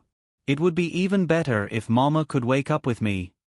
These words made Murphy's heart feel warm. This little girl seemed to be quite sensible. Maybe it was because children from single-parent families matured early? At this moment, Yang Yi came out of the shower. He took a towel to wipe the water droplets on his head, and asked from afar, Shi, who are you talking to?" "I'm talking to Mom on the phone." She stood on the bed barefooted, raised the phone with her two small hands, and responded loudly, "Papa, do you want to talk to Mom?" Yang Yi frowned, and couldn't help but feel a little flustered. He didn't know how to face Murphy. This seemed to be because of his own worries, and also because of the influence of the original Yang Yi's soul imprint. In the original Yang Yi's memory, his feelings for Murphy were very complicated. On one hand, he cared a lot about Murphy, because Murphy was the only woman he had slept with, and moreover, Murphy was the mother of his daughter. On the other hand, Yang Yi rejected Murphy from the bottom of his heart. He felt that there was a great disparity between the two of them and that they were not a good match. Moreover, Yang Yi himself thought that Murphy was prejudiced against him and looked down on him. These complicated feelings also affected Yang Yi's judgment to a certain extent. He had never seen Murphy, and there was already a grudge between them. "Forget it. Dad still has to wash the clothes. You two continue to talk," Yang Yi said to Shi. In fact, because the room was narrow, Yang Yi's voice also faintly reached Murphy's ears through the phone. Logically speaking, Murphy also didn't want to talk to Yang Yi, okay? The two of them were like fire and water in the past. She was just wondering if she should comply with Shi's request and say a few words to Yang Yi. In the end, Yang Yi rejected it first. "I didn't say no, so why did he reject it?" Murphy was almost angered by Yang Yi. "Okay, Dad is very busy." "Mom, don't be angry." Shi's soft voice came over, and Murphy's anger dissipated by more than half. She shook her head with a slight wry smile, left Yang Yi behind, and continued to chat with her daughter. She was like a lark, chattering to Murphy about the day's experience. She also told her mother that Dad would tell her a lot of good stories. This bit of information made Murphy's heart feel even more strange. Was this still the dull and clumsy Yang Yi from before? On the way back in the nanny van, Sister. Mo Xiaowan called several times before Murphy came back to her senses. Murphy shifted her gaze from the window. "Sister, why are you in a daze?" Mo Xiaowan complained, "I'm going over tomorrow's schedule with you." Murphy acted as if she didn't hear Mo Xiaojuan's complaint. She suddenly made a decision. Xiaowan, help me postpone the meeting with Teacher Lu tomorrow afternoon for the time being. Mo Xiaowan was dumbfounded. She asked in confusion, why? It's not easy to make an appointment with Teacher Lu. Murphy said firmly, no reason, I'm going to pick up Shishi.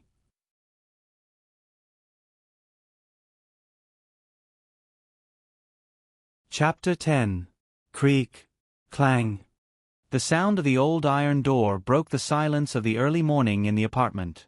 Yang Yi opened the big iron door and walked in from the outside. He was wearing a singlet, and his strong muscles were bulging. His slightly tanned skin was flushed with sweat, making it look as if it had been rubbed with olive oil. His hormones were bursting. However, it was a little strange that he was carrying bags of vegetables in his hands. He looked like O'Neill in a flowery dress, and it was very awkward. After entering the house, Yang Yi first poked her head into the bedroom and saw that Cece was still sleeping soundly on her side on the bed. She only kicked off the quilt and revealed her little but that was covered by her underwear. Only then did she let out a sigh of relief.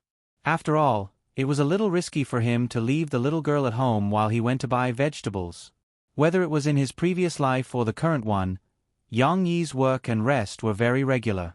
Moreover, because he practiced the internal strength that he learned in the assassin camp in his previous life, he only needed less than 5 hours of sleep to maintain his energy. Early in the morning, Yang Yi woke up before dawn.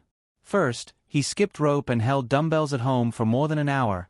There was no other way, the house was narrow and the equipment was limited. Then, he ran to buy vegetables. He didn't dare to delay for too long in the middle. Today, Yang Yi didn't prepare a Chinese breakfast for Shi. He wanted to change his craft, so he carefully made a sandwich that looked simple, but the process was complicated. This sandwich was not the cheap kind that could be bought in a convenience store. Yang Yi was very picky with the ingredients. The toast, cream, bacon, and vegetarian ham were all high-end goods that he bought from the supermarket that specialized in imported goods when he took Shi to the mall last night. The eggs, lettuce, tomatoes, and so on were also fresh vegetables that he just bought from the market. The bacon, ham, eggs, lettuce, and tomato slices that were fried in butter were placed layer by layer on the triangular toast that was smeared with cream. Then, he used the other half of the toast to pick it up. The little guy's mouth was not as big as an adult's. Yang Yi had specially made it thin, especially the toast. Yang Yi had almost cut it into transparent thin slices. After all of them were stacked up and pressed gently, it was only half a finger wide. However, the small quantity didn't mean that they were cutting corners. Every layer was meticulously made thin and fine, ensuring that there was variety and that it was mini. With Yang Yi's culinary skills, the taste of this sandwich, which was rich in ingredients, was definitely not inferior to the ones made by the top chefs in the big hotels. The most direct feeling was that Shishi's face was brimming with happiness as she ate. When the little guy was woken up by his father, he was still a little grumpy. Yang Yi carried the fluffy-haired little fellow to wash up. When they passed by the living room, Shishi saw the sandwiches on the table and thought they were bread that she didn't like. She pursed her lips and was about to cry. However, after she took her first bite, she couldn't stop. Daddy's sandwiches are so delicious. Shishi shouted with her mouth full. Then, before she finished eating, the little guy took another bite. The delicious and juicy bacon, lettuce, tomatoes, and other fillings seemed to bloom in her mouth. It was so delicious. Shishi didn't even have time to take a sip of her favorite yogurt. It's so delicious. Papa, Shishi also wants to eat sandwiches tomorrow. When Yang Yi was washing the dishes, Shishi was as happy as a little oriole flying through the forest. She ran over, hugged her father's feet, and said coquettishly, "Okay? Is that okay?" Yang Yi thought for a moment, but shook his head and said regretfully, "Not tomorrow. Your aunt will come to pick you up this afternoon." He added, "When Shishi comes to Daddy's place next time, Daddy will make delicious food for you." It was true. Yang Yi was full of recipes and wanted to show off to his daughter. However, the little girl's mood was a little low. She grabbed her father's trousers, pouted, and said, But why can't Daddy live with Mom and Shishi? Shishi likes to eat Daddy's dishes, and Mom will like it too. Yang Yi paused. He shook his head with a wry smile. He really didn't know how to answer the little girl's words. In silence, Yang Yi finished washing the last bowl in his hand, wiped his hands, squatted down, picked up the little girl, kissed the depressed little girl, and rubbed his nose against her little face. Shishi's skin was as delicate as milk. In the past, Yang Yi also liked to express intimacy with his daughter, but at that time, Yang Yi was not used to shaving every day, and sometimes the little girl would cry out. Fortunately, the current Yang Yi not only brought the character of a Virgo from his previous life, but also cherished his current, peerless beauty. Every morning, he shaved his beard clean, and Shishi did not need to be tortured. Yang Yi looked at his daughter's pleading eyes, sighed softly, and said, The situation between Daddy and Mommy is more complicated. Whether we are together or not is not up to your daddy. Of course, your mommy also has her difficulties. Of course, this was just to comfort Shishi. In fact, Yang Yi was not optimistic about his relationship with Murphy. Although he was no longer the inferior and stubborn Yang Yi, would Murphy's opinion of him change? Or from another point of view, could he accept Murphy? What kind of people were the people in the entertainment circle? Yang Yi knew a lot of inside stories in his previous life. Moreover, in the entertainment circle, there were joys and sorrows, and cuckoldry. These kinds of things were not rare. Yang Yi might be very interested in music, but what he liked was classical music. He liked songs with meaningful lyrics, and he wasn't a singer who liked to sing. Shishi was quite well behaved. She reached out and hooked her father's neck, kissed him, and comforted him in turn. Papa, don't be sad. Shishi likes Papa. Yang Yi could not help laughing, and reached out to rub the sensible little girl's head. At around 3 o'clock in the afternoon, someone knocked on the iron gate of Yang Yi's house. Yang Yi, who was lying on the bed, turned over, frowned, and looked at the door. In the morning, he took Shishi out to play, and came back a little late. The little girl was still taking a nap.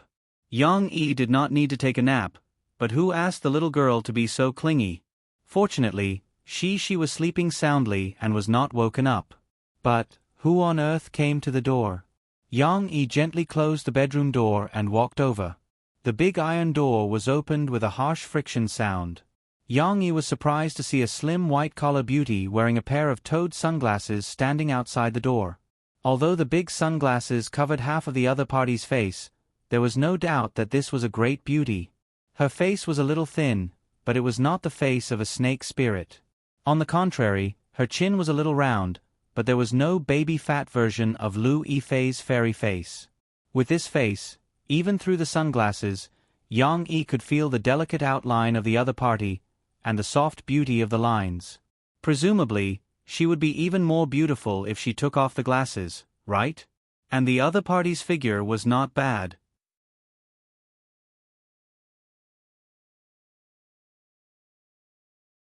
Chapter 11.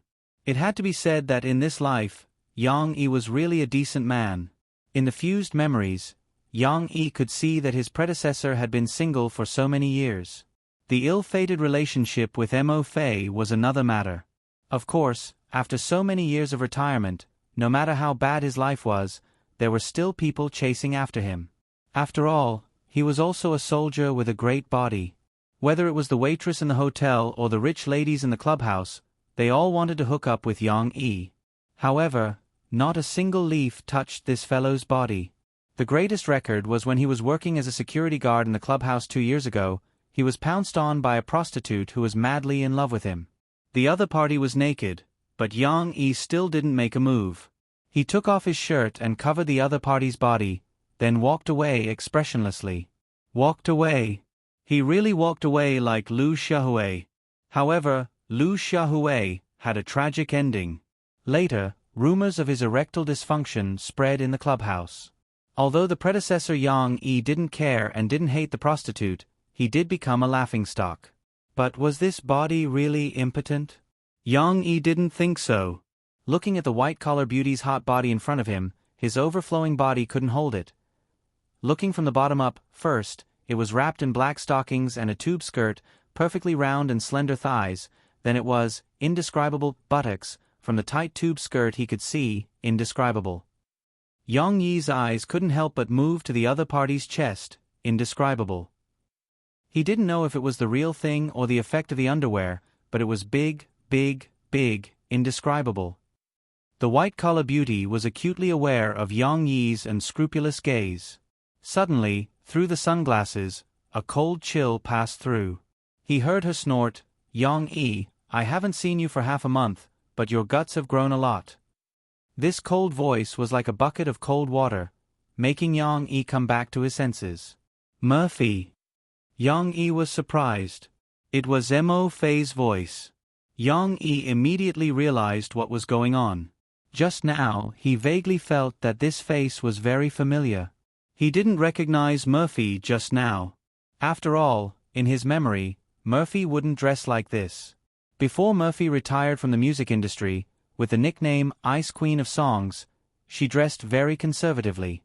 Moreover, at that time, she hadn't given birth yet, and her body wasn't so hot. Later, when she met with Yang Yi, every time she brought her daughter to Yang Yi's house, she would be dressed in a trench coat and a scarf, tightly. She was afraid of being photographed by reporters. She had never dressed so provocatively before, okay? Wearing this white-collar suit, there was always a sense of shame like cosplay, okay? Seeing Yang Yi's dumbfounded expression, Murphy actually felt a little proud in her heart. "Humph, you look down on me, and you don't want to talk to me on the phone." Perhaps it was a coincidence, but when Murphy got out of the car, she left her trench coat in the car, and valiantly stretched out her hand, indescribable, then clattered upstairs in her high heels. Of course, Murphy always hid her emotions very well. After taking off her sunglasses, Yang Yi saw her cold eyes, as if she was 1,000 miles away. Yang Yi frowned, hesitated, and said, "Why are you here?" Then, Yang Yi felt that his words were a little too harsh, so he added, "Didn't Mo Shaoan come to pick up Shishi? And it's so early." However, it was already too late. Murphy didn't hear the rest of the words, but Yang Yi's words made her explode. "What do you mean, why am I here?" Murphy fiercely cut Yang Yi with her eyes. "Can't I come to pick up my daughter?" Yang Yi, however, was a little annoyed by her words. Maybe it was because he couldn't bear to part with Shishi, or maybe it was because of the influence of his predecessor's soul imprint, but his expression turned cold, and he said stiffly, "It's not time yet, right? Didn't we agree that she would only go back at night?" It was a familiar voice, a familiar temper. Murphy's frown loosened slightly. However, this didn't mean that Murphy liked Yang Yi's temper. Hearing Yang Yi's words, Murphy's heart was filled with anger. "Ah, what's wrong? Do you dislike seeing me or what?" Murphy asked in a bad mood. The sound insulation of the apartment was really bad. Murphy and Yang Yi's quarrel echoed in the stairwell, and there were already a few people who opened the door and stuck their heads out to take a look. Luckily, the lighting in the stairwell wasn't good, and those people who were watching the show didn't see Murphy's face clearly, or else, it would be big news. Murphy heard the noise, and her face flushed red. She glared at Yang Yi, who was still blocking the door, and said angrily, "Are you going to let me keep talking to you at the door?" Yang Yi scratched his head, and hurriedly moved aside to let Murphy in. This was his negligence.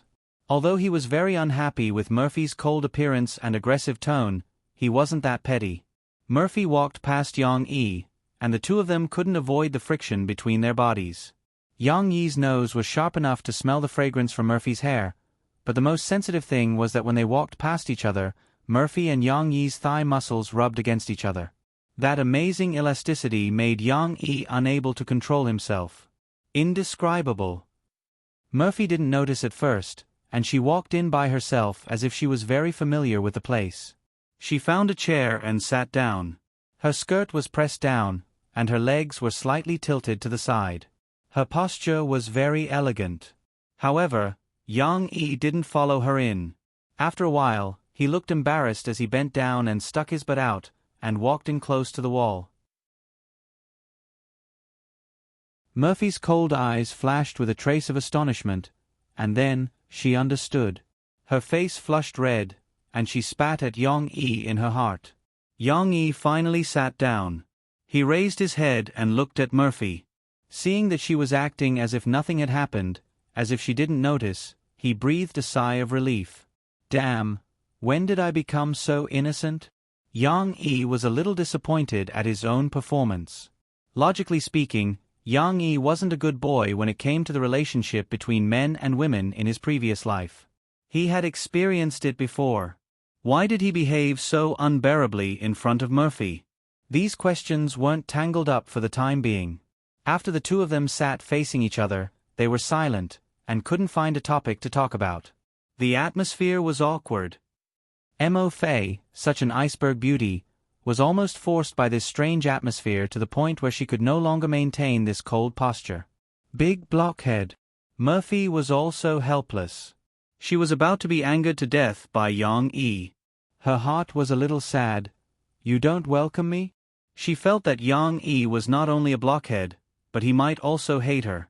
Otherwise, why would Yang Yi be so obedient to Shishi every time, but be so cold and heartless to her? Obviously, Murphy didn't realize that there was a problem with her. Her height was cold, and she wasn't worse than Yang Yi. But Murphy wasn't good with words, and the two of them couldn't continue the conversation. They stared at each other for a while, until Murphy couldn't help but stand up.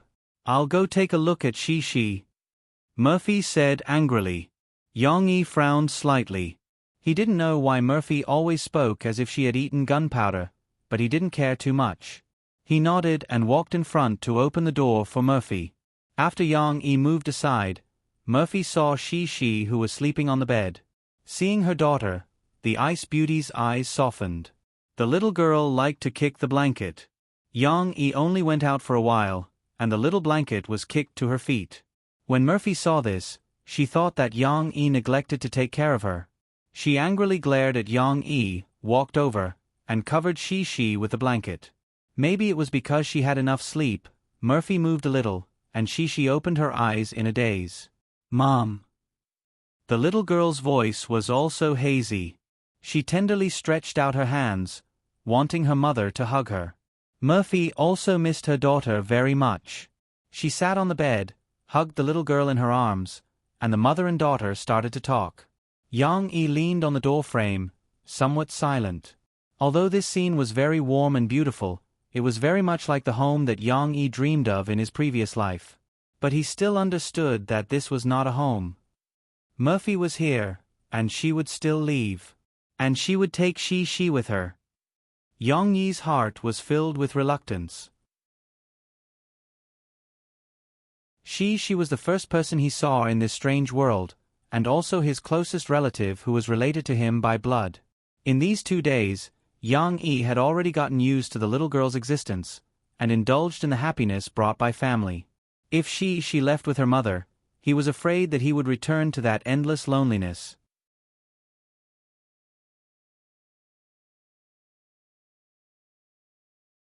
Chapter 12. Although she was reluctant, and although Yang Yi's face was dark and he did not say a word, Murphy finally steeled her heart and took the little girl back.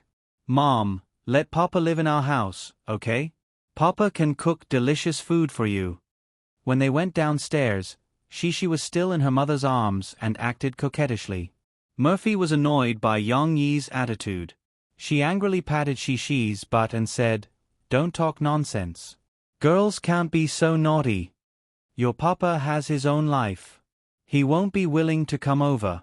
Murphy finally touched the little girl's head and said faintly, "Today, Murphy came over." In order not to be followed by the paparazzi, she changed into an inconspicuous private car. After getting in the car, Mo Shaowan, who was acting as the driver, anxiously turned her head and reported, "Sister, sorry for the trouble." There's a reply from Teacher Lu. He said that Teacher Lu was very dissatisfied with our temporary change of meeting time and has unilaterally cancelled the schedule. Mo Shaowan said with a frown. This Teacher Lu was Professor Lu Shifeng of the Composition Department of Shanghai Music Academy. In the last century, he had also created a lot of popular works. Now that he was older, he was more active in the entertainment circle as a music critic. Murphy wanted to visit Lu Shifeng in the hope that he could comment on her comeback album. Of course, this was also arranged by the company's public relations department. Giving some money in exchange for a good review, maybe the sales would increase a little. But Murphy was not interested. Although she was a woman in her early 30s, she was still a mother and had been in the entertainment circle for many years. Murphy was still very naive. She wanted to win back the honor that belonged to her with her own strength. Therefore, in order to pick up her daughter, Murphy did not care about the cheating trip. Hearing Mo Xiaojuan's words, Murphy frowned and snorted, "Let him be." Mo Xiaojuan rolled her eyes at her cousin helplessly. In fact, she faintly felt that something was wrong, but she couldn't persuade Mo Fei, so she could only sigh and turn the car key, start the car, and leave. "I like to eat Papa's dishes." In the morning, Papa made sandwiches, and at noon, Papa made delicious chicken wings. She pouted and said unhappily, "Tonight, Papa will still make delicious food, but she won't be able to eat it." That delicate little face had a melancholy look, making people feel that it was both pitiful and funny. "Your father knows how to cook? How is this possible?" Murphy shook her head helplessly. She knew that Yang Yi's culinary skills were not as good as Mo Xiaojuan's. However, she was very serious. She tried her best to promote her father. "Papa is amazing. Papa also knows how to tell stories. He told stories about Sister Aisha. Sister Aisha knows magic." Although Murphy was a little surprised by Shi's words, she still stubbornly believed that Yang Yi was still the same big block of wood as before. Moreover, compared to pursuing the problem of Yang Yi's ability, she was more concerned about Shi's attitude. She had only stayed at her father's house for a few days. How could she be captivated by her father? Did she not like her dearest mom anymore? Murphy was really a little jealous of Yang Yi. She felt that her daughter was going to be snatched away by the big bad wolf. "Your papa is not that amazing. He must be bluffing you," Murphy said somewhat angrily. Only in front of her daughter would Murphy show such a cute side. Her originally fairy-like face was now puffed up like a bun. It was very cute. No, Papa didn't lie to She was not happy and tried to argue for her father. Papa said that next time, he will take She to ride the Ferris wheel. Hearing this, Mo Fei was stunned for a moment, and then fell into deep self-blame. She loved She very much, but Murphy knew that she was not a qualified mother. She was very busy with work and had been eager to come back, so she had very little time to accompany She. Coupled with her identity, it was destined that it was difficult for her to take She to public places like ordinary people. "No wonder you like to be with your father." Murphy gently held her daughter in her arms and rested her chin on her daughter's hair. She thought with some guilt, "Did I make the wrong choice?" But this thought only flashed through her mind. Murphy was a very strong and persistent person. After returning, she went to a restaurant for dinner, and then took the little girl to her recording studio to continue working. She was busy until late at night again. No. In the middle of the night, Murphy, who had just fallen asleep, suddenly woke up. She got up with her clothes in a mess and crawled to Shi's room. Seeing that she was still sleeping in bed, she breathed a sigh of relief. The dream just now was too strange. Murphy seemed to have returned to the time when she and Yang Yi first met. In the dream, Yang Yi pushed her away and said cruelly, "How good would it be if we didn't start? In this way, you and I won't be involved and entangled with the karma of Shi." Then, Murphy was swallowed by darkness and could no longer see her lovely daughter. Fortunately, it was just a dream. But Murphy was not sleepy for the time being. She poured herself a glass of red wine, put on a silk nightgown, went to the floating platform in the bedroom, and sat down curled up. Outside the window of the floating platform was the prosperous scene of the Binhai area. Even in the middle of the night, it was still brightly lit and the traffic was endless. However, Murphy had no time to appreciate it. Her mind was full of bits and pieces from more than 4 years ago. At that time, Murphy was still the ice queen in the music industry. 6 years after her debut, 4 albums pushed her to the peak of the music industry. Countless fans were intoxicated by her cold and ethereal voice and could not extricate themselves. At that time, Yang Yi, who had been driven out of the army camp, had just begun his new life in the capital. Perhaps it was God's arrangement that they came to the intersection of fate with no intersection at all. At a cocktail party arranged by a sponsor, Murphy was drugged by a scheming boss, and Yang Yi happened to be the boss's driver. Seeing his boss coming down with a beautiful woman in his arms, Yang Yi, who had a strong sense of justice, punched his boss to the ground, and then drove his boss's extended version of Lincoln and fled with Mo Fei. At that time, he did not know that he had saved the famous star Murphy. Of course, Yang Yi did not know about all the stars. If it was just a hero saving a beauty, there might not be a follow-up plot. The problem was that the drug was not strong, and Murphy woke up quickly. After she woke up, she kindly helped Yang Yi, who was thirsty, open a bottle of water in the car. But they did not know that the bottle of water was originally left by the boss for him to use 7 times a night. It was a strong aphrodisiac. Coincidentally, Yang Yi was unlucky enough to be drugged. He was a gentleman. After he realized that something was wrong, he parked the car in the maple forest on the outskirts. With red eyes, he desperately pushed Murphy out. However, in that situation, Murphy was unwilling to leave. She burst into tears and insisted on breaking in. Then, naturally, the indescribable incident of parking in the maple forest happened. The past was like the wind, but it did not blow away. After so many years, it was still fresh. For that time, do you regret it? Mo Fei gently shook the goblet. The red wine inside was as red as blood. She did not know whether she was asking herself or asking Yang Yi this question. However, she knew her answer.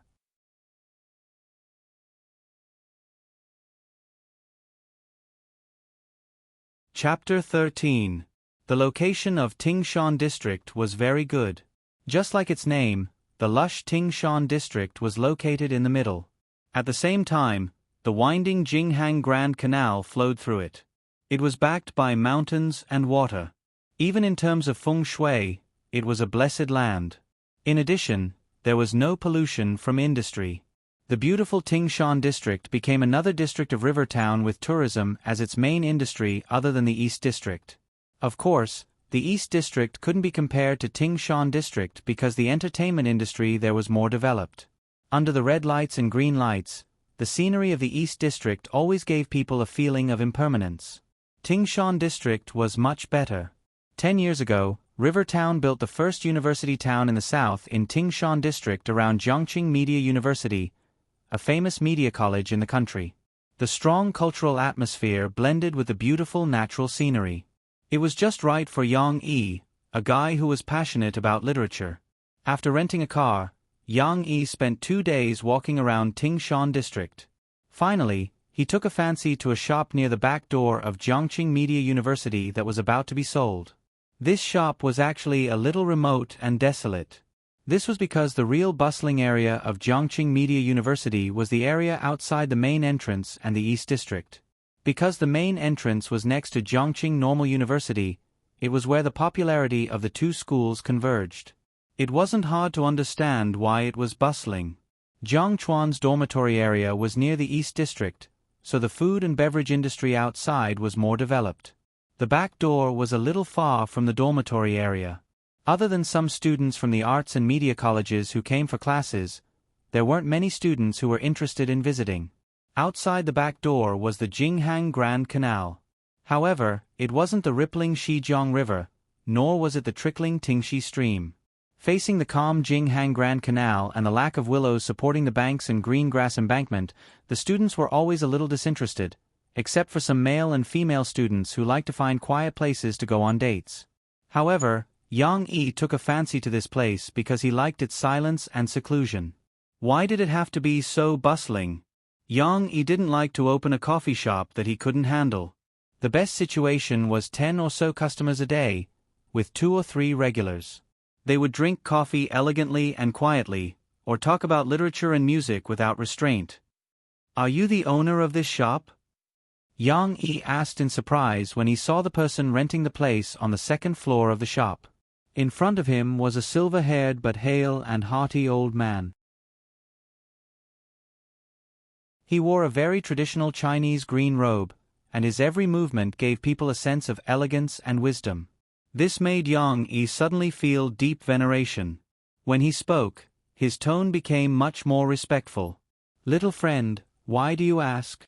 The old man smiled gently and asked, "Do you think that I shouldn't be tainted by the stench of money?" Yang Yi's old face was a little embarrassed. The other party's judgment was very accurate. He really did think so. "Haha, this is actually a house given to me by the school. After so many years, only my wife used it to open a small bookstore." When the old man talked about his wife, he looked a little sad. He gently touched the round wooden handrail of the stairs, as if he was reminiscing about something. Yang Yi, who had received special training in the past, was an expert at tricking others. Not long after, he coaxed the old man into telling him the story in his heart. This was a story related to love. The old man's name was Hu Songnan. He used to be a professor at the School of Classical Music of Jiang City Media University. His wife used to be an editor at a publishing house in the capital. Later, in order to come to Jiang City to reunite with her husband, she resigned and opened a small bookstore. The two of them were in harmony and helped each other in difficult times for decades. Their days were peaceful and happy. Until 8 years ago, when the old grandma fell ill and passed away, the old man Hu Songnan was the only one left in this small building. It was not that his children were unfilial. Hu Songnan's children had all gone to Harbor City to develop. They had always wanted to take the old man over, but the old man was reluctant to leave this place because every brick and tile of this small building was filled with his memories of his wife. Now that the old man had retired, and with the pleas of his grandchildren, he also had plans to go over and enjoy his remaining years. However, what I can't let go of the most is still this. Hu Songnan's eyes regained their wisdom and he gently patted the handrail of the stairs. "I want to find someone who can take care of it well." The old man didn't want anyone to destroy this place and this small building. If there was time in the future, the old man still hoped to come back and have a look. At least, it would be a memory. However, this was a bit of a headache for Yang Yi. Obviously, it wasn't so easy to meet the old man's requirements. The old man didn't list out a standard at all. Whether it worked or not, it all depended on his mouth. To be honest, Yang Yi really hoped to meet a Philistine. At least, the problems that could be solved with money were not problems. However, Yang Yi still wanted to fight for it, because this small bluestone building was really artistic from the appearance and the surrounding environment. He liked it very much. Yang Yi was silent for a moment and said his thoughts truthfully, "I will rent your house. The second floor will be for myself, and then the first floor will be used to open a coffee shop. Your bookshelves can be left behind." In Yang Yi's description, the bookshelves left by the old man would be rearranged by Yang Yi to build a coffee shop full of the fragrance of books. The old man looked at Yang Yi with interest and smiled slightly. "Open a coffee shop here? That's not a good idea, you might lose money." Yang Yi didn't care and said, "It doesn't matter if I lose money or not, it's just my dream. Moreover, it's better if it's quiet. In my free time, I can write books and listen to music." He didn't think much of it, but the old man showed a strange expression. The style was not right. Yang Yi was an 8 feet tall man, with coiled muscles, strong and brave, and under the influence of the soul imprint of his predecessor, he still inadvertently carried the shadow of a soldier when he walked or sat. And this kind of guy said that he liked to listen to music and play with literature? Anyone would feel uncomfortable. But the old man didn't raise any questions, because Yang Yi's calm expression made him feel a little different. "Can I ask, what name do you want your coffee shop to be named?" The old man asked curiously. Yang Yi's description before actually made Hu Songnan a little moved. In these few months, he had come in contact with people who had the same idea as him. Yang Yi already had his own idea. He simply said, "The coffee shop at the corner of the street." The old man thought that he had misheard and asked Yang Yi to repeat it. After confirming that "the coffee shop at the corner of the street" was indeed the name that Yang Yi thought of, he frowned and thought for a long time. "Sorry, I can't think of any classical story that this name came from. Little friend, can you tell me?" The old man humbly asked. It would be a miracle if he could think of it. It's from a song that I wrote. Yang Yi said shamelessly. Plagiarizing songs from his previous life, he didn't have any psychological burden as he didn't have any legal awareness. Oh, is that so? The old man said excitedly. A song that you wrote? What's the name? The old man taught music. Although he was a retired classical music professor, he wasn't uninterested in pop music. When talking about music, his interest rose. Yang Yi didn't directly answer, he looked at the wall next to him. There was a simple-looking guitar hanging on it and asked, "Excuse me, can I borrow your guitar? I'll sing it for you." What's this song? Do you know what it is?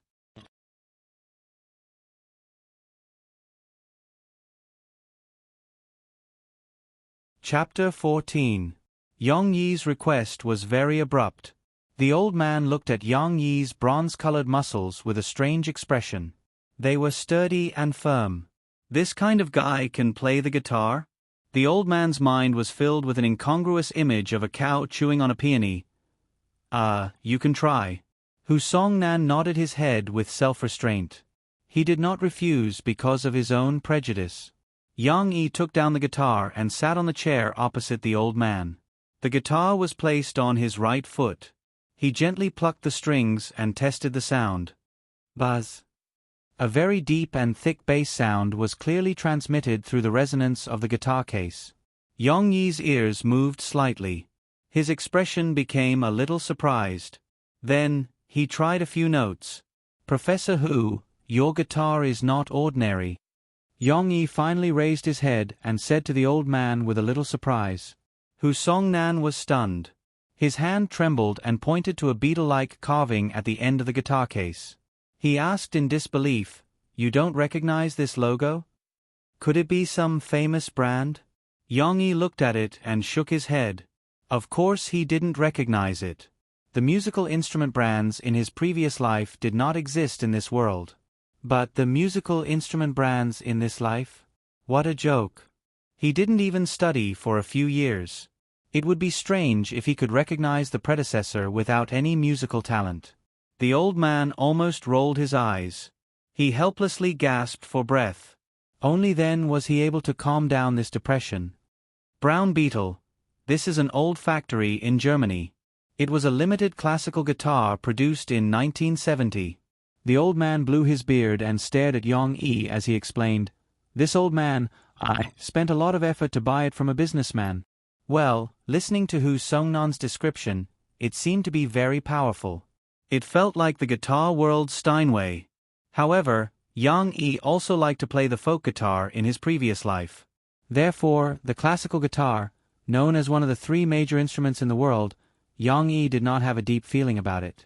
Besides, compared to the guitar, Yang Yi preferred the violin. That was his favorite.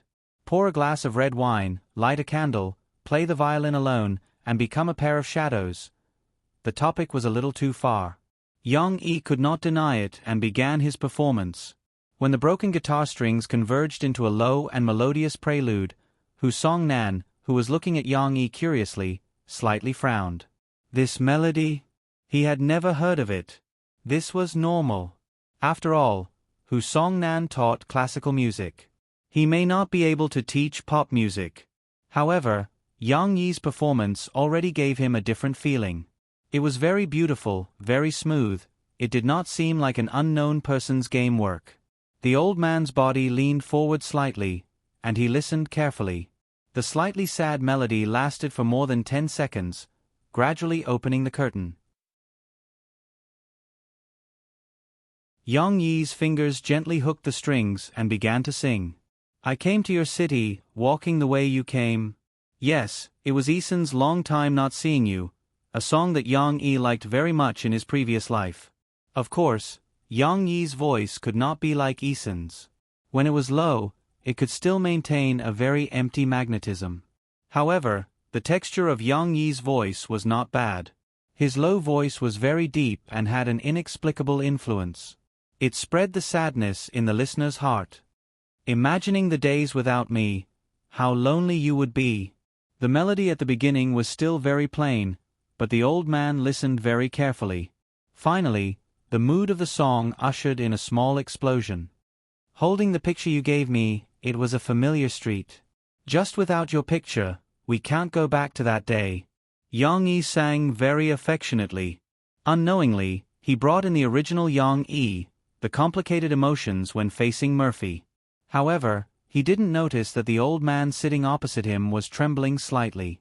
The lyrics of Just Without Your Picture seemed to bring back the old man's nostalgic memories. Will you suddenly appear at the coffee shop on the corner with a smiling face? I'll wave and exchange greetings, sit and chat with you. Yang Yi finally sang the origin of his coffee shop's name, but it was not enough to attract the old man's attention. The lyrics that touched him from time to time, the melody that seemed to dye the air blue, the old man's eyes moistened. In the haze, he seemed to see his wife in front of the flower bed that had not yet withered. She raised her head, waved at him shakily, and smiled at him. I want to meet you so much. Look at how you've changed recently, no longer talking about the past, just exchanging greetings, just saying a word to you, just saying a word, long time no see. In his previous life, Yang Yi did not understand love, and in this life, his predecessor did not understand either. However, for some reason, when he sang this song, his mind was full of Murphy's back. He did not know why, but when he sang this song, his emotions were rolling, especially when he sang the second time. He almost burst into tears and almost could not extricate himself. Damn it, he did not want to say, long time no see, to anyone. If there was anyone, then she could barely be counted as one, but it was not to the point of falling in love. Bastard, when did he become so sentimental? Yang Yi lowered his head and closed his eyes. His hands were still plucking the strings, and when he finished playing the faint ending, he despised himself fiercely in his heart. When Yang Yi raised his head, he saw the old man rubbing his eyes in a panic and sorting out his emotions. Unlike Yang Yi, whose emotions fluctuated but quickly returned to normal, the old man did not hide his sadness so easily. However, he was a bit concerned about his face. Perhaps it was because as a teacher, he was used to protecting his dignity. Ahem. Hu Songnan looked at Yang Yi awkwardly. His voice was slightly hoarse, and the influence of his emotions was still there. Young friend, this song is written with sincerity. The melody is simple but deep, and the words are plain but affectionate. Why haven't I seen it before? The old man was changing the topic. He was afraid that his weakness would be exposed by Yang Yi. Yang Yi could see it, but he did not point it out. He only followed the old man's words and said, because there are no plans in this area. This song is written for me, my first love. There are too many negative emotions. Yang Yi's first love was, of course, Murphy. Although it was an excuse to cover it up, it was clear that the predecessor had prejudice against this Murphy. However, deep in his heart, he still had feelings for her. Therefore, there was nothing wrong with saying that it was written for Murphy. However, Murphy's identity was a bit special. Yang Yi felt that calling Murphy his girlfriend or wife was inappropriate. Ex-wife was even more ridiculous. It was better to use the term first love. At least, including the previous life, Murphy was the first woman that Yang Yi liked. However, the old man was not very satisfied with Yang Yi. He blew his beard and glared at him. How can this be called negative emotions? This is called deep affection.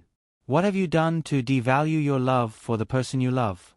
From this song of yours, I can tell that you still have deep feelings for your first love. Even if you keep emphasizing that it's just a greeting, and that it's just a long time, you have to ask yourself, do you still hope that she can come back, or do you hope that you can start afresh? In front of Yang Yi's stunned expression, the old man criticized Yang Yi for failing to live up to his expectations. From his concept of love to the structure of the lyrics of the song, to the hidden emotions, he lectured him for half an hour without stopping. The old man's original intention was still to hope that Yang Yi would not have any regrets and courageously pursue his previous love. However, Yang Yi could only smile bitterly and nod his head. What kind of love is this? This so-called first love, I'm afraid it's just a one-sided love. This was really a lie that he made up. He could only bite the bullet and accept it. However, unexpectedly, Yang Yi's obedient appearance gained the old man's approval. "I've decided, I'll rent my house to you." The old man sadly patted Yang Yi's shoulder and said, "But promise me, you must take good care of it." Hu Songnan's eyes were a little sad, mixed with reluctance, but also with obvious determination. Yang Yi did not know that his song had once made the old man waver in his decision to leave. However, the old man finally understood that his wife was not gone. She was just looking at him from afar, waiting for their reunion after 100 years. Perhaps Yang Yi's appearance was also arranged by her in the dark. His wife still hoped that he could live a happy old age with his children and grandchildren. Then, he would ask the person appointed by his wife to take good care of this little house that carried the past. 8 years, long time no see. How many more years? When can we meet again? Perhaps not long.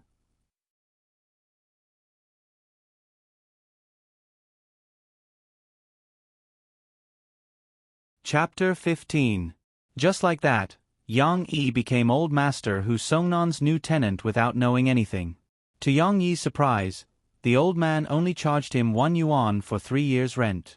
The stacks of cash in the trunk of Yang Yi's car didn't even come in handy. Even if Yang Yi wanted to give the old man money, he felt bad about it. However, the old man reprimanded him. "I'm not short of money. My son runs a record company in Harbor City. He can support an old man like me with that money. You take care of this house for me and take care of her. It's more practical than any amount of money you can give me." Hu Songnan had sorted out his sadness and was ready to leave tomorrow without any sentimental attachment. "Would you like me to send you off?" Yang Yi didn't know why, but he felt inexplicably sad and said, "No, it's not like I can't walk anymore. Take the key. After tomorrow, this place will be yours." The old man was stubborn like a bull. Well, Yang Yi didn't argue and agreed. It seemed that he was shouldering another person's wish. In the evening, in order to celebrate, Yang Yi prepared beer-fried ribs with fresh orange juice that he squeezed himself for dinner. He didn't need to eat rice at all. He could watch TV and eat the meat directly. This was the advantage of being single. Freedom was faith. However, Yang Yi just raised 3 fingers of faith and took a sip of the orange juice. He couldn't help but think of his daughter. If she was here, she would definitely like to drink this orange juice, right? And the ribs, the meat inside is very fragrant. She would definitely like to eat it. Yang Yi couldn't help but imagine the image of the little guy gnawing on a fragrant rib, and he couldn't help but reveal a smile at the corner of his mouth. No, didn't he say that he wanted to breathe the air of freedom? Why did he think of his daughter again? Before Yang Yi could figure out the reason, a news broadcast on the pitifully small old-fashioned television caught his attention. A few days ago, the famous musician teacher Lu Shifeng, who once composed Daughters of the Great River and The Nation's Broken Mountains and Rivers, accused Murphy of being domineering and disrespectful to her elders on an interview program, which caused a huge uproar. Murphy. When Yang Yi heard this familiar name, he raised his head in surprise. Was it she's mother? The news quoted the recording of that interview. In the video, the old man with the Mediterranean hairstyle was shouting and spittle flying everywhere. You can't forget your roots. No matter if you're a celebrity or a big shot, the more popular you are, the more humble you have to be. You have to show respect to your seniors. Otherwise, you won't be able to stay in the entertainment industry for long. I'll give you a few typical examples. Do you still remember the famous Murphy from a few years ago? In the past, before she debuted, as her senior, I gave her a lot of pointers so that she wouldn't take many detours. But this woman is an ingrate. After she became famous, she turned her back on me. Saying that she has a cold personality is just a compliment from the media. In my opinion, she's just too arrogant. At that time, I thought that she wouldn't be popular for long. Sure enough, there's reincarnation in heaven. The old man with the Mediterranean hairstyle said triumphantly. Yang Yi frowned. From the other party's description, he could basically confirm that it was she's mother, the big star who was as cold as ice. However, Lu Shifeng's words made Yang Yi very uncomfortable. On TV, he was still talking at length. What kind of comeback is she doing recently? She wants others to support her, so she asked her assistant to send her new album to me. She doesn't even have the sincerity to visit me. What kind of person does she think I am? Here, I hope that the fans who like Murphy can open their eyes and recognize what kind of person your favorite star is. At this time, the host also played the fool. Then, Teacher Lu, what do you think of Murphy's comeback album? Lu Shifeng couldn't wait to wave her hand and shouted, "The new song is terrible, and it's mixed with a lot of old songs. I really don't understand whether she wants to release a new album or a new bottle of old wine. So, for such an insincere album, I don't recommend fans to buy it."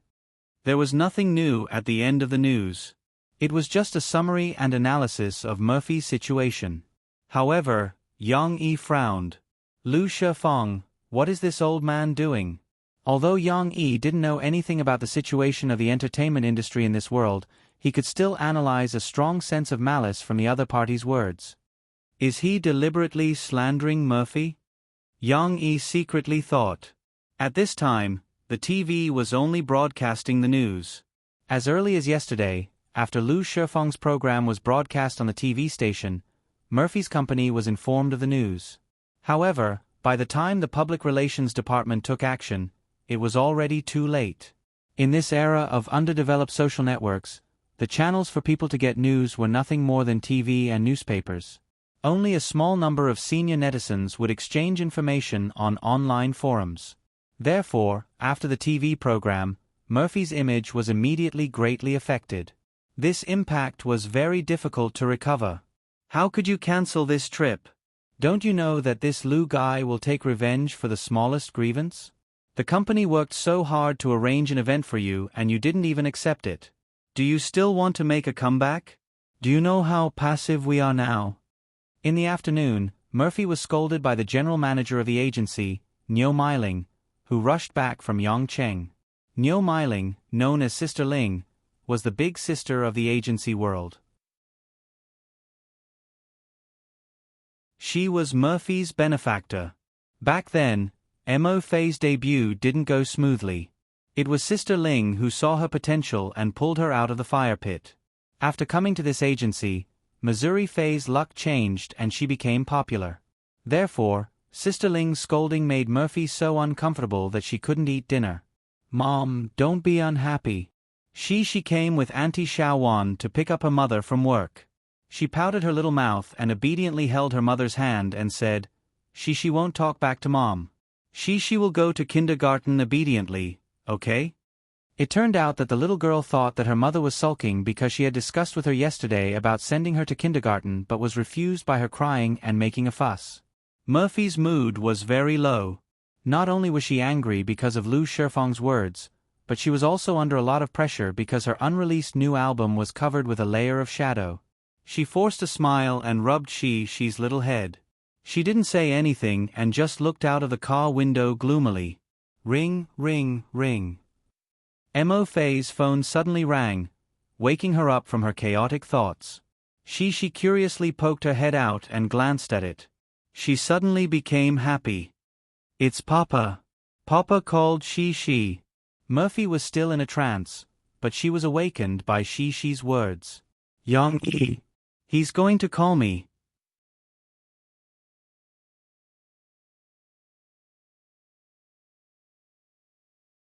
Chapter 16. Murphy had a special premonition that Yang Yi was calling her. But she snatched the phone first. After connecting the phone, the little girl mischievously imitated her mother's tone. "Hello, Yang Yi, what are you looking for me for?" Not to mention, the way she spoke was still vivid, but her voice could not be changed. It was still a sweet little child's voice, which was immediately seen through by her father. She. "No, I'm Mom." The little girl was still pretending, but she gave herself away. She, Dad can hear it." On the other side of the phone, Yang Yi helplessly said. She was amused by herself. She giggled and said, "Ah, Papa, how did you hear it?" The little girl did not wait for her father to explain, and chirped, "Papa, she misses you so much." Do you miss Shi? Her voice was so sweet that Yang Yi could not help but reveal a trace of a smile. He said, "Of course. He, Papa, Shi will go to your house to play this weekend, okay? Shi has drawn a lot of beautiful paintings. I want to show you." The little girl's chatterbox started, and could not stop at all. Ahem, Shi, give the phone to your mother. Yang Yi had no choice but to interrupt the little girl. Oh, Shi pouted and unhappily cried, "Papa, you don't like Shi anymore, you don't talk to Shi. Dad has something to tell your mother. Good girl, give the phone to your mother." Yang Yi had a headache. The child's mood was really unpredictable, and he did not know how to comfort her. After a while, Murphy took the phone from the unwilling Shi. She frowned slightly and said in a very cold tone, "Are you looking for me?" Because of her work, she was very upset. However, Yang Yi felt an inexplicable anger when he heard this tone. "I saw it on TV. It seems like someone is trying to smear your reputation?" Yang Yi still held back, but his tone was a little stiff as he asked, "Is it true?" Yang Yi's concern warmed Murphy's heart. However, she didn't want Yang Yi to get involved in the entertainment industry's messy affairs. This was because she knew that Yang Yi had always disliked the entertainment industry. Being strong and stubborn, she was willing to shoulder all her troubles on her own shoulders. However, Murphy wanted to comfort Yang Yi and tell him not to worry too much, but for some reason, she changed her mind. "So what?" "It's none of your business." Yang Yi felt like smashing his phone when he heard that, as if she was his enemy. Damn it, good intentions are not rewarded. It's like Lu Dong Bin being bitten by a dog. "You're Shi's mother." Yang Yi was so angry that he sneered and said in an unfriendly tone, "That's why I want to help you." How to help? Of course, he would use Yang Yi's methods to scare her.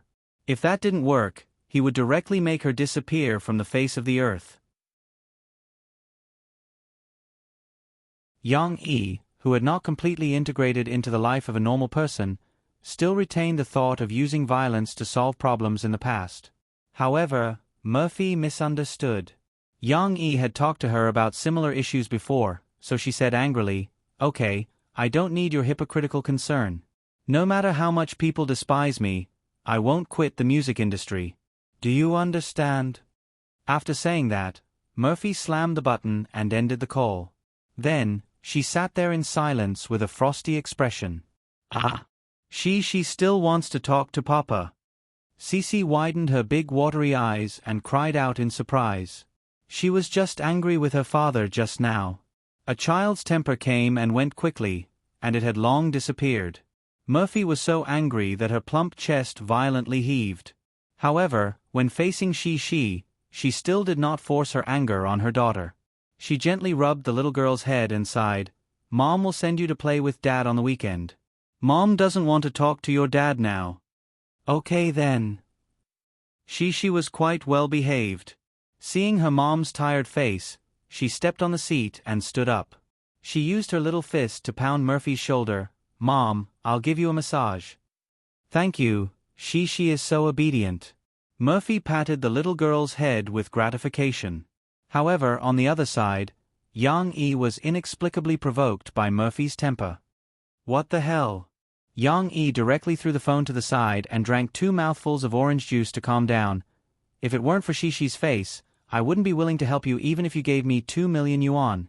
Now that you shamelessly want to help me, you're still angry at me?" Yang Yi did not remember that his predecessor stubbornly wanted Murphy to leave the entertainment circle and live a hard life with him. During the month when they reunited, there were many conflicts because of this issue. No wonder Murphy subconsciously thought that Yang Yi felt that the entertainment circle was a mess and wanted her to quit. But with Yang Yi's arrogant character, whether in his previous life or his predecessor, he would not consider whether he said something wrong from Murphy's point of view. This woman is so hard to please. Yang Yi simply ignored her. He was also influenced by his predecessor's thinking and felt that Murphy really despised him. She despised him for his rural background, his low job, and his lack of money. Otherwise, why would she say something like, "It's none of your business"? Although he was not the same as before, Yang Yi felt the same and was very unhappy. Looking down on me? I'm the one looking down on you.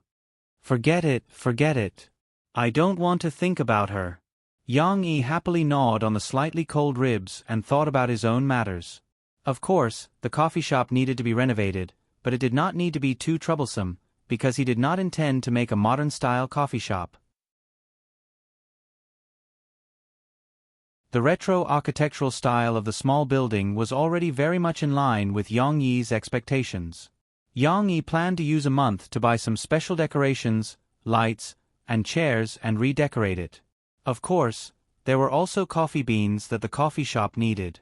Yang Yi understood that the coffee beans in this world were basically similar to the coffee beans in his previous life, so he had to take some time to go to Shanghai and buy some top-grade coffee beans. Top-grade coffee beans were expensive? Of course, they were very expensive. But money could not buy a good thing. Yang Yi felt that even if he could not sell it, it was worth it for him to drink it. Of course, there would also be ordinary coffee beans, which Yang Yi would buy back on the way. At that time, ordinary customers would give him ordinary coffee. If he met a fated person or someone with similar interests, he would naturally treat him to the best coffee, and it would be free. Besides the coffee shop, Old Master Hu Songnan also reminded Yang Yi of something today. Remember to register the copyright of the song. Register the copyright? Yang Yi did not care too much at first, but under Old Master Hu's repeated reminders, he took it to heart. It was also because the predecessor did not care about this. Before Yang Yi returned, he specially went to the internet cafe to check the relevant information. It really surprised him. Why is the copyright awareness in this world so strong? Not only songs, but also books, inventions, and so on. As long as it was created by people, it could be registered on the Copyright Association's website. Once the registration was successful, the copyright would be confirmed, and others would have to pay the copyright fee if they used it. Rampant piracy? Rampant sharing of resources on the internet? Such chaos in his previous life did not exist in this world at all. On one hand, people had developed the awareness of respecting copyright. On the other hand, the rich and powerful Copyright Association kept a close watch. Once such a phenomenon occurred, the relevant personnel would not be able to bear the responsibility of violating the rules. Of course, correspondingly, the price of authentic records and books would not be very high, and ordinary people could afford to buy them. But low profits did not mean low income, because everyone pursued the authentic version. Creators who were popular in the market could even be on the rich list. This seems to be a good way to earn money? Yang Yi was interested. He originally wanted to spend the 2 million yuan and then earn the hard work fee for Heaven's Justice, but Yang Yi rejected it from the bottom of his heart. It was not easy to have a normal life, and he wanted to draw a clear line with his previous life.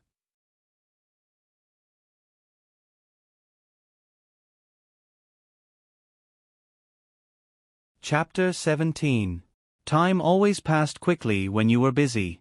In the blink of an eye, a few days had passed and it was the weekend again. Yang Yi had not seen his daughter for 2 weeks. When Murphy called, Yang Yi was sweating profusely as he moved the bookshelves in the small building.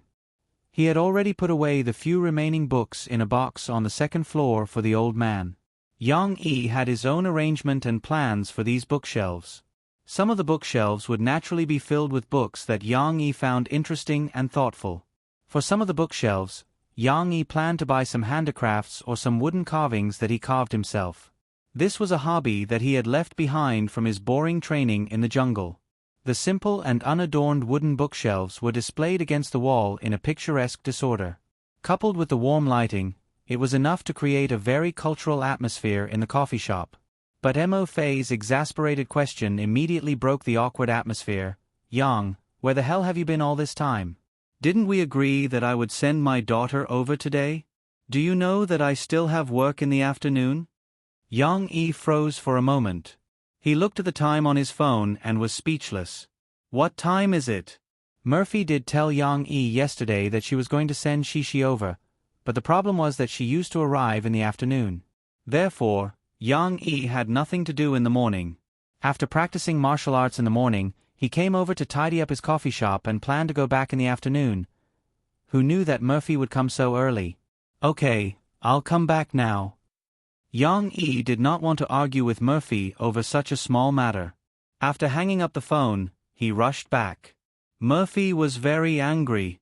She was actually very busy. In order to save her image, Sister Ling had arranged a lot of work for her. Yesterday, she recorded until 3 in the morning. This afternoon, she still had a clothing brand event to attend. She could have asked Mo Xiaowan to send Shi over. However, when she thought about her attitude towards Yang Yi that day, she later calmed down and realized that she might have misunderstood Yang Yi. It was too late for regrets. However, she could not put down her face and apologize.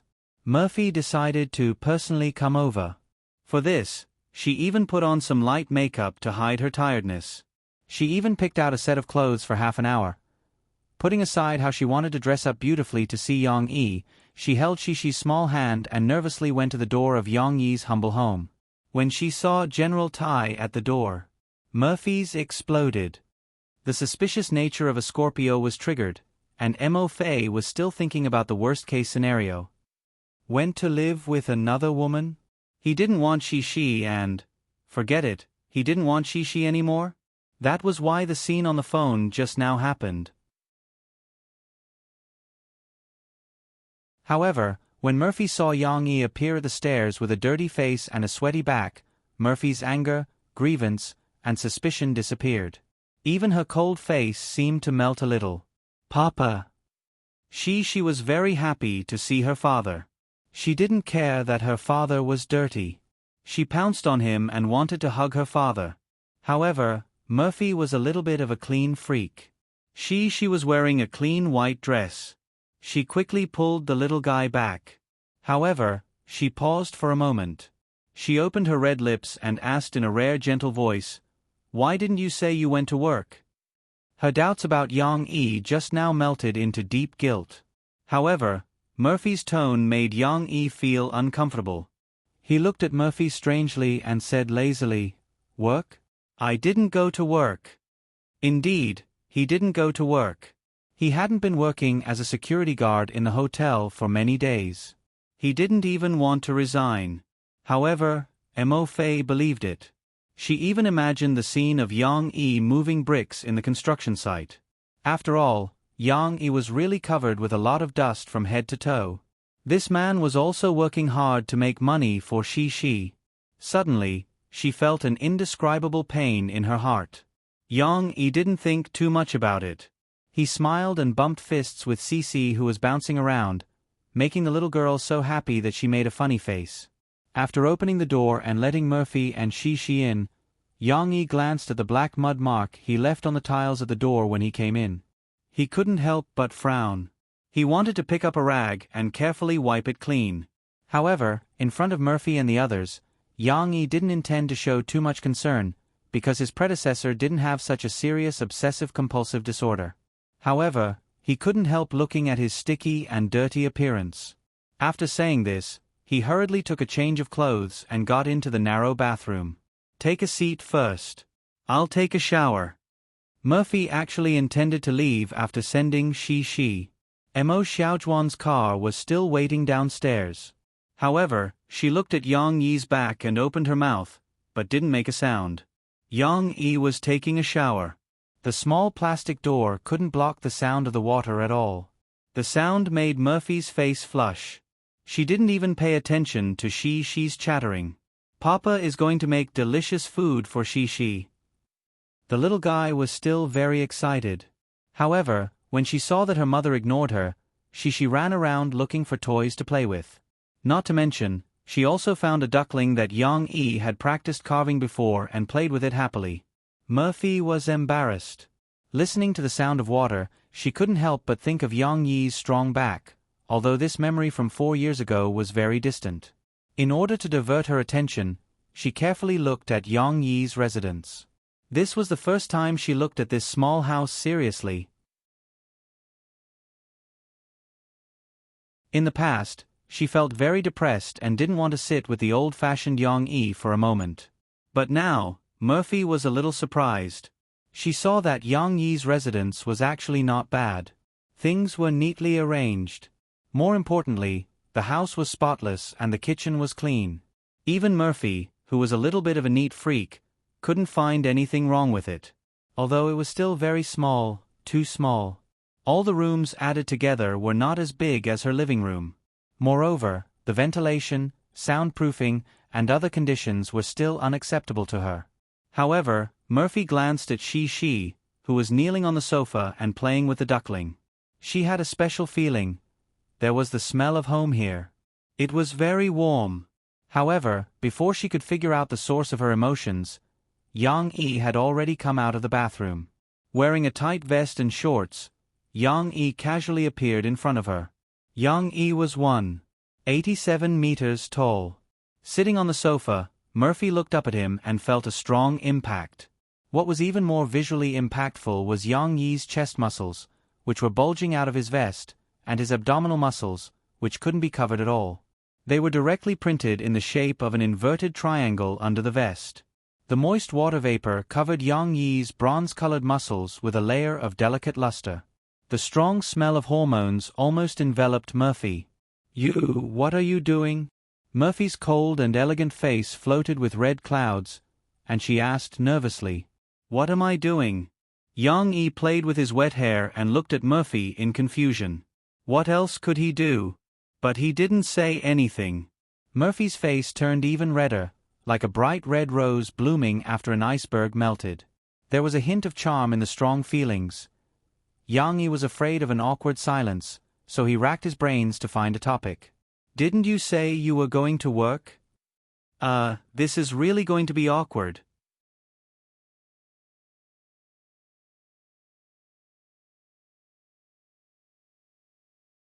Chapter 18. What did he mean by that? Did he want to chase her away after sitting down for such a short time? Just how impatient was he? Yang-yi's words made Murphy's expression turn cold, which completely covered up the disappointment and grievance in her heart. She stood up and looked at Yang-yi with her calm eyes. Although she was a head shorter than Yang-yi, her aura gradually suppressed Yang-yi. At this moment, the Ice Mountain Goddess revealed her usual cold and aloof side. "All right, I should go," Murphy said indifferently. "Take good care of my daughter." Cece heard the commotion and hurriedly raised her little head. She pouted her little mouth and said unhappily, "Mommy, you're lying. You said you wanted to eat with Cece." Mo Fei looked at her daughter, and the tenderness in her eyes gradually recovered a little. She reached out to touch the little girl's nose, forced a smile, and said, "Mommy still has a lot of work. You have to be good at your daddy's house." She sullenly puffed up her cheeks and unwillingly turned her head away. "Don't worry, I can take good care of her." Yang-yi waved his hand and said confidently. After being provoked by Yang-yi, Murphy was not in the mood to coax her daughter. She did not waste any time and turned around to leave with her bag. Yang-yi hesitated for a moment, but he still followed her to the door. However, after Murphy went out and walked to the place where she saw Yang-yi appear from the staircase, the mixed feelings from before surged into her heart. She secretly sighed in her heart and turned around. Facing Yang-yi's surprised gaze, Mo Fei took out her wallet from her bag, unzipped it, and didn't count it. There was at least 10,000 yuan in cash inside. She took out all of it and handed it to Yang-yi. "What's the meaning of this?" Yang-yi did not take it. He frowned and asked, "Take it. She will be here for the next few days. Take her to eat something good." Murphy pursed her lips and said stiffly. Obviously, she would not be able to spend so much money to stay at Yang-yi's place for 2 days. However, Yang-yi did not appreciate it. He even felt awkward when he saw Murphy give him money. Not to mention this life, even in his previous life, he had never accepted a single cent from a woman. Moreover, when it came to money, Yang-yi had nearly 2 million yuan in his luggage under his bed. Why would he take a woman's money? "No, I don't want it. I'm not a freeloader." Yang-yi retracted his hand. Mo Fei was so angry that she almost fainted. Her full chest heaved up and down violently, and her white upper teeth bit on her bright red lips as she said word by word, "This is for you to take care of Cece." She knew that this fellow was a stubborn bull. That was why she used she as an excuse to give him money. However, who knew that this fellow's self-esteem was still so strong? He was so poor that he still cared about his face? "I have money," Yang-yi said matter-of-factly. He even repeated himself, afraid that Murphy would not believe him. "I really have money." If it was not for the fact that it was difficult to explain the source of 2 million yen, Yang-yi really wanted to use it to prove his innocence. However, how could Murphy believe him? Her mind was filled with the impression of Yang-yi carrying bricks and using the money he earned from his hard work to squander for Cece. She had to admit that it was quite touching. Although they argued for a while, in the end, Murphy still could not give the money to Yang-yi. She was so angry with Yang-yi that her whole body trembled. She shook her head and left. There was a deep gap between Yang-yi and Murphy. However, perhaps because of the prejudice in the beginning, Yang-yi did not have the intention to reconcile with Murphy. After sending Murphy off, he could not wait to go home. She was the treasure in his heart. At noon, of course, Yang-yi cooked delicious food for Shi. Fragrant, smooth, and juicy crystal vegetable dumplings with meat filling. After biting open the thin layer of tender cabbage, there were mushrooms and pork. The delicate meat filling made the little girl, who did not like vegetables very much, have a big appetite. After a simple lunch break, Yang-yi took Shi to the small building of the coffee shop. "In the future, Dad will move here." Yang-yi excitedly showed off his treasures to his daughter, just like a child who had not grown up. "Shi, do you think it is beautiful here?" In fact, Shi had not played outdoors with her mother for a long time. She was very happy when she came here. She carefully lifted her white little skirt and stepped on the small crystal sandals to play on the green grass in front of the small building. The little girl's bell-like laughter was like a butterfly dancing in the flowers, leisurely in the spring breeze, decorating the beautiful scenery. Hearing her father's words, the little girl ran over a little excitedly. She blinked her big eyes full of expectation. "Really? Papa, will this be Papa's home in the future?" Yang-yi smiled, reached out to rub Shi's soft black hair, and corrected her. "It's our home, Papa, and Shi's home." "What about Mom? Can Mama live here too?" She pointed to the flower bed in full bloom outside and said innocently, "Mom likes flowers very much. If she can see flowers every day, she won't be so fierce." Yang-yi was stunned for a moment. He looked at Shi's expectant face and his heart softened. Of course, if she wants to. Yang-yi did not think that Mo Fei would be willing to live here. Not to mention the fact that the two of them were like fire and water. Mo Fei's obsession with her career as a singer was more suitable for her development in Binhai, where the entertainment industry was more developed. Moreover, from the perspective of living in Binhai district was far more convenient than in Tingshan district. In the future, Murphy would inevitably fly around every day. Binhai district had its own large airport to fly to all parts of the country, but Tingshan district did not even have a basic train station. Of course, Yang-yi did not dislike Murphy at all. If she wanted to come, Yang-yi would not mind. The small Western-style house that his grandfather rented to him was actually not small. Excluding the flower bed at the door, in fact, it was originally a yard, but the wall was removed. It covered an area of more than 300 square meters. Moreover, Yang-yi did not intend to make some space on the second floor for business. With such a spacious house, there was no need to be afraid that there would not be a room for Murphy to live in. Cece's mood became brighter and happier because of her father's words. After she asked Yang-yi to carry her, she kissed her father's face sweetly and said, "Papa, you're so nice."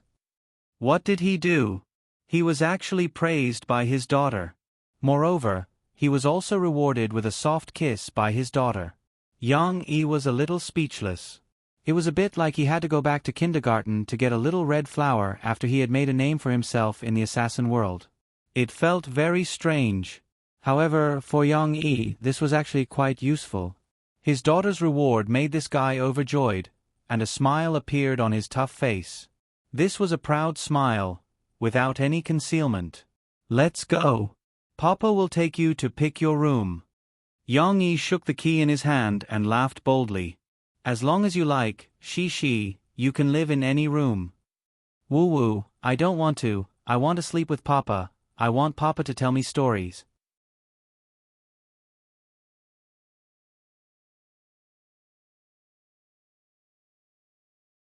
Chapter 19.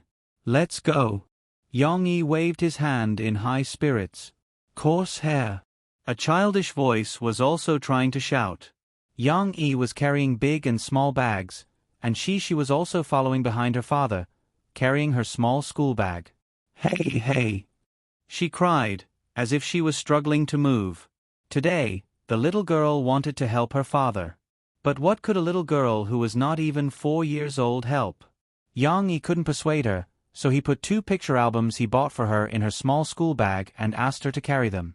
In fact, Yang-yi didn't make much noise in moving this time. Yang-yi basically didn't move the things in the old rental house. He just packed some simple personal clothes, some military uniforms, military medals and other items that belonged to the original Yang-yi. These were the precious memories that Yang-yi would take with him wherever he went. Although now Yang-yi didn't pay much attention to them, he hesitated for a while and still didn't throw them away. As for the remaining furniture, quilts and other sundries, Yang-yi didn't miss any of them and gave them all to the landlord, who was overjoyed. There was no need to move these things. It was troublesome, but more importantly, Yang-yi himself didn't like them. When they went to the new house, they saw that it was luxuriously decorated and had all kinds of high-end furniture. It was said that it was bought by the old man's son. In such a case, why should he take some shabby and simple things to affect the original style? Sit in the back, sit in the back. Yang-yi put the things in the trunk, but when he came back, he saw Cece kicking her long legs, trying to climb into the front passenger seat. He called out helplessly. Cece had inherited the excellent genes of Yang-yi and Mo Fei. Her arms and legs were very long and slender. At the age of less than 4 years old, she was already more than 1 meter tall. She was not shorter than an ordinary 5 or 6-year-old child. Perhaps in another year, she wouldn't even be able to buy half a ticket to the amusement park. Oh, you can't see from the back. She pouted and said. Yang-yi smiled. He reached out his left hand and put it under the little girl's armpit. He carried her and lifted her up from the ground. Ayaya! She's feet were in the air. She cried out in fear and excitement. Yang-yi opened the door to the back seat without any explanation, stuffed her in, and fastened the seat belt. In fact, Yang-yi was still very confident in his driving skills. If it wasn't for the fact that he was afraid of trouble, he could have sped up a Kina mountain without wearing a seat belt. However, things were different now. He was not alone. His daughter was in the car. For the sake of his daughter's safety, he had to play it safe. The car was rented, but it didn't come with a safety seat. Yang-yi had to persuade the owner to rent the safety seat for his child. I have to find some time to buy my own car. The little girl was still looking at her father angrily. However, her father was too strong. She couldn't struggle. She could only try to express her dissatisfaction with her expression. Well, you can see from the back seat. Yang-yi rubbed the little girl's head and said with a smile, when you grow up, I'll take you to travel. I'll let you sit in the front seat. Really? She was suddenly attracted by her father's picture. When her father sat in the driver's seat and started driving, she asked expectantly, Papa, where are we going to play? Yang-yi drove the car. After a moment of silence, he slowly said, We're going to a very beautiful place. There are large areas of flower fields, clean and clear lakes, and mountains covered with snow in the distance. She tried hard to construct the picture her father created in her mind. However, she had little experience. When she heard the word snow, she became excited. Papa, is that Sister Aisha's home? She asked expectantly. Why did he mention Aisha again? In fact, Yang-yi didn't take the story he told to she seriously. He didn't know that children were the most obsessed with such fairy tales. Yang-yi hesitated for a moment, but still nodded and said, Yes, she used to live at the highest point of the snow mountain. Just like Santa Claus, he left something for the little girl to remember.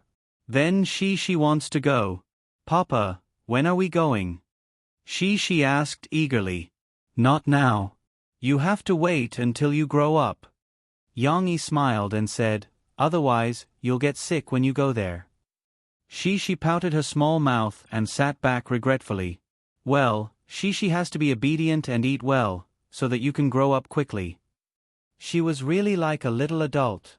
The atmosphere was a little dull. Yang Yi thought for a moment and hummed a song while driving. At least it wouldn't be so awkward. But, what was he humming? I drove the car to the fifth ring. I drove the car to the fifth ring. The fifth ring, you have one ring more than the fourth ring. The fifth ring, you have one ring less than the sixth ring. It was reasonable to say that Yang Yi didn't like this divine song. But in the last few years of his previous life, he was a little unscrupulous, so the kind of racing in the wilderness was full of charm when listening to this song. However, she obviously didn't like this song. After listening for a while, she coquettishly called out, she wants to listen to Sister Aisha's song. Papa, can you sing this? Again. Yang Yi's face was bitter. Last night, the little girl pestered him. Not only did she tell him the story of Frozen again, but she also sang Let's Go over and over again. Yang Yi was not a professional singer like Mo Fei. If he had to sing this nursery rhyme over and over again, he would get tired of it. Yes. The little girl smiled happily and nodded vigorously. Well, Yang Yi really didn't know what to do with his daughter. Cough, cough. Yang Yi cleared his throat and began to sing. The _snow glows white mountain not footprint zine. Yang Yi's singing of this kind of song wasn't good, mainly because it was difficult to sing the mellowness of a female voice. However, his pronunciation was clear and his intonation was good, so he could still sing the original charm of the song. She still couldn't understand the meaning of the first few verses of the lyrics. The words were too complicated, but she still blinked her big crystal-clear eyes and listened carefully. The car drove onto a straight suburban road. On both sides of the road were green farmland and neat eucalyptus trees. The gentle spring breeze rustled the leaves. Yang Yi rolled down the window and was ready to sing at the top of his voice. She was waiting for this sentence. Her eyes lit up and she excitedly sang with her father. Can't hold She sang this sentence the most familiar. Her childish voice, probably inherited from her mother's musical sense, sang every word correctly. Not to mention, she even sang better than her father. Yang Yi smiled slightly. He lowered his voice and just led the little girl. As if singing together, the father and daughter's voices floated out of the car. On this suburban road, it was gentle and beautiful. You're tuning in to the Narrate and Escape YouTube channel. Don't forget to subscribe and join us on this journey to catch the most captivating stories.